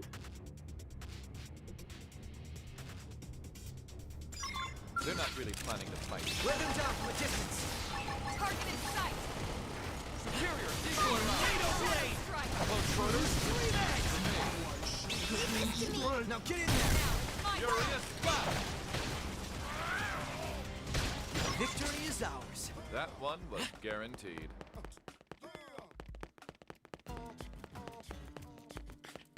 Impressive. What's that? You wonder if I'm hungry. If I fought poorly because of it. No, I ate much meat this morning. I fought with all my strength, which makes loss even worse. I wanted prize money to buy more meat. Now you must win, and treat me to a celebration feast. Be wary, strong fighter still waits for you, but don't lose to anything but me. You two fought with the grim resolve of wild animals, pressing on through pain and injury by instinct and force of will alone. You and Slavity both fought with every fiber of your being. Your next match awaits and the opponent stands at the ready. Do you require rest after such an intense round? You seem more eager than ever, but know this. The next match pits you against a fellow human. Your foe has advanced this far with a blade-like show of precision and combat expertise. Though while they're clearly human, I can't help but sense a different energy within. It seems a force entirely unlike your own, or even the others who came from Earth. Well enough. As the old Rothian saying goes, combat speaks the true of a thousand words. All shall be revealed in the course of the match, of that I'm sure.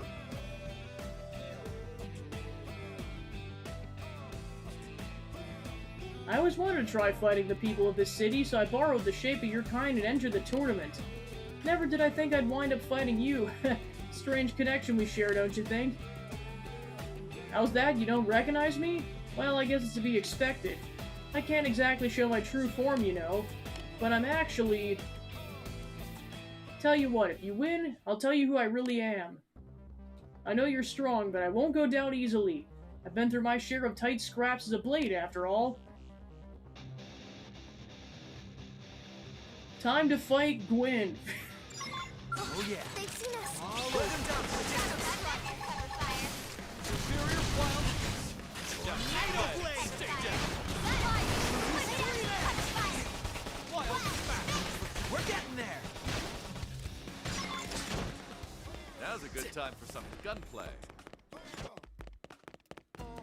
Yeah, of course, it was Aereo the whole time. Immeasurable. You made a fine show of the strength that you also used when you freed us sisters from our curse. I apologize for hiding my identity, but there are many yet in the city who still think ill of us. That's why I assumed the form of a blade when I entered the contest. Hope you'll visit again when you have time. It gets quite lonely out there. For Livy, that is, not me. She misses you terribly. Your opponent was a Definian. Oh, and who are you that you have caused to cross paths with their kind? Tell him of your connections to the Definians, keep your connections to the Definians secret. Simply fascinating, so you're the one responsible for their destruction. I suppose great warriors and great deeds always go hand to hand. Now then, are you ready to face your next match? The crowds are eager to be wowed once more. Hot-blooded as any good warrior must be. The one you will face is quite the opposite, though, a strange case. Not cold-blooded so much no-blooded. Suffice to say, will not be a simple match. Might be quite different from those you have fought before, but I trust your strength and resolve will see you through.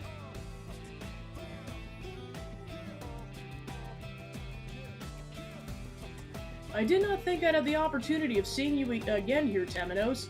Ever since the incident at the Biano Lake water purification plant, I've been working with my man-on friend Viven to protect it. Together we've been endeavoring to build auto-sentries of higher specifications.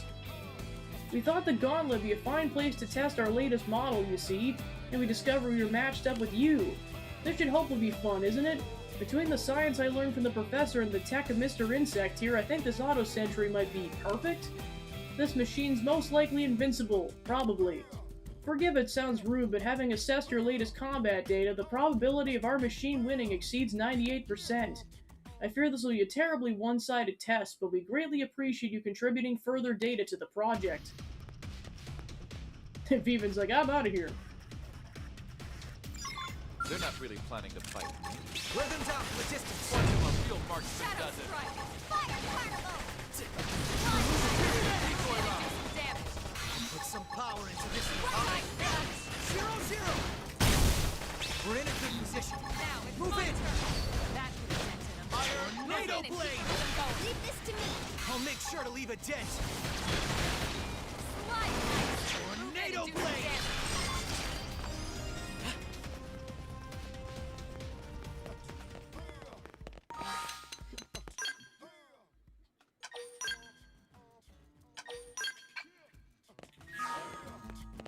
A praiseworthy effort. Viven left immediately after he began fighting, saying he didn't need to watch to know the outcome. I expected he just did not want to see his beloved machine lose. I'll see to repairing it, then cart it back to the Biano Lake at once. I'm reminded to be thankful there's no Inogens as strong as you. Our machine should manage well against the threat it faces there. For now, I thank you for this precious data. Were you surprised when an automaton turned up? Quite the story that. I allowed it to enter because I was certain no Rothian would ever lose to a machine. Several Rothians proved me wrong. Embarrassed as I am to admit, and I was beginning to fear the contraption might go all the way. I'll concede the tech the Orpheans and Manon have is quite exceptional, and yet you managed to overpower it nonetheless. You're every bit the powerhouse you said you were. The semifinals are next. Are you ready? Ask who he is, say you were born ready, request time to prepare. Understood. Do what you must. Your next opponent has been chomping at the bit for a while now, so tarry not.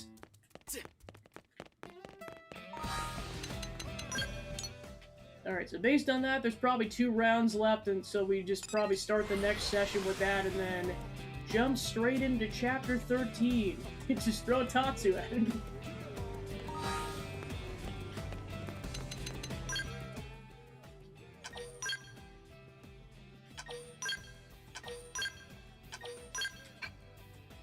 Alright, that's where we'll pick up tomorrow. Alright, so thanks for tuning into the stream. I was able to get some more progress done in the game, and then we'll continue that up tomorrow. Then in terms of the schedule for the rest of the week after that, it'll be more Mario and Luigi Brothership and starting up Final Fantasy VI. That's about it, so let's go find a raid target.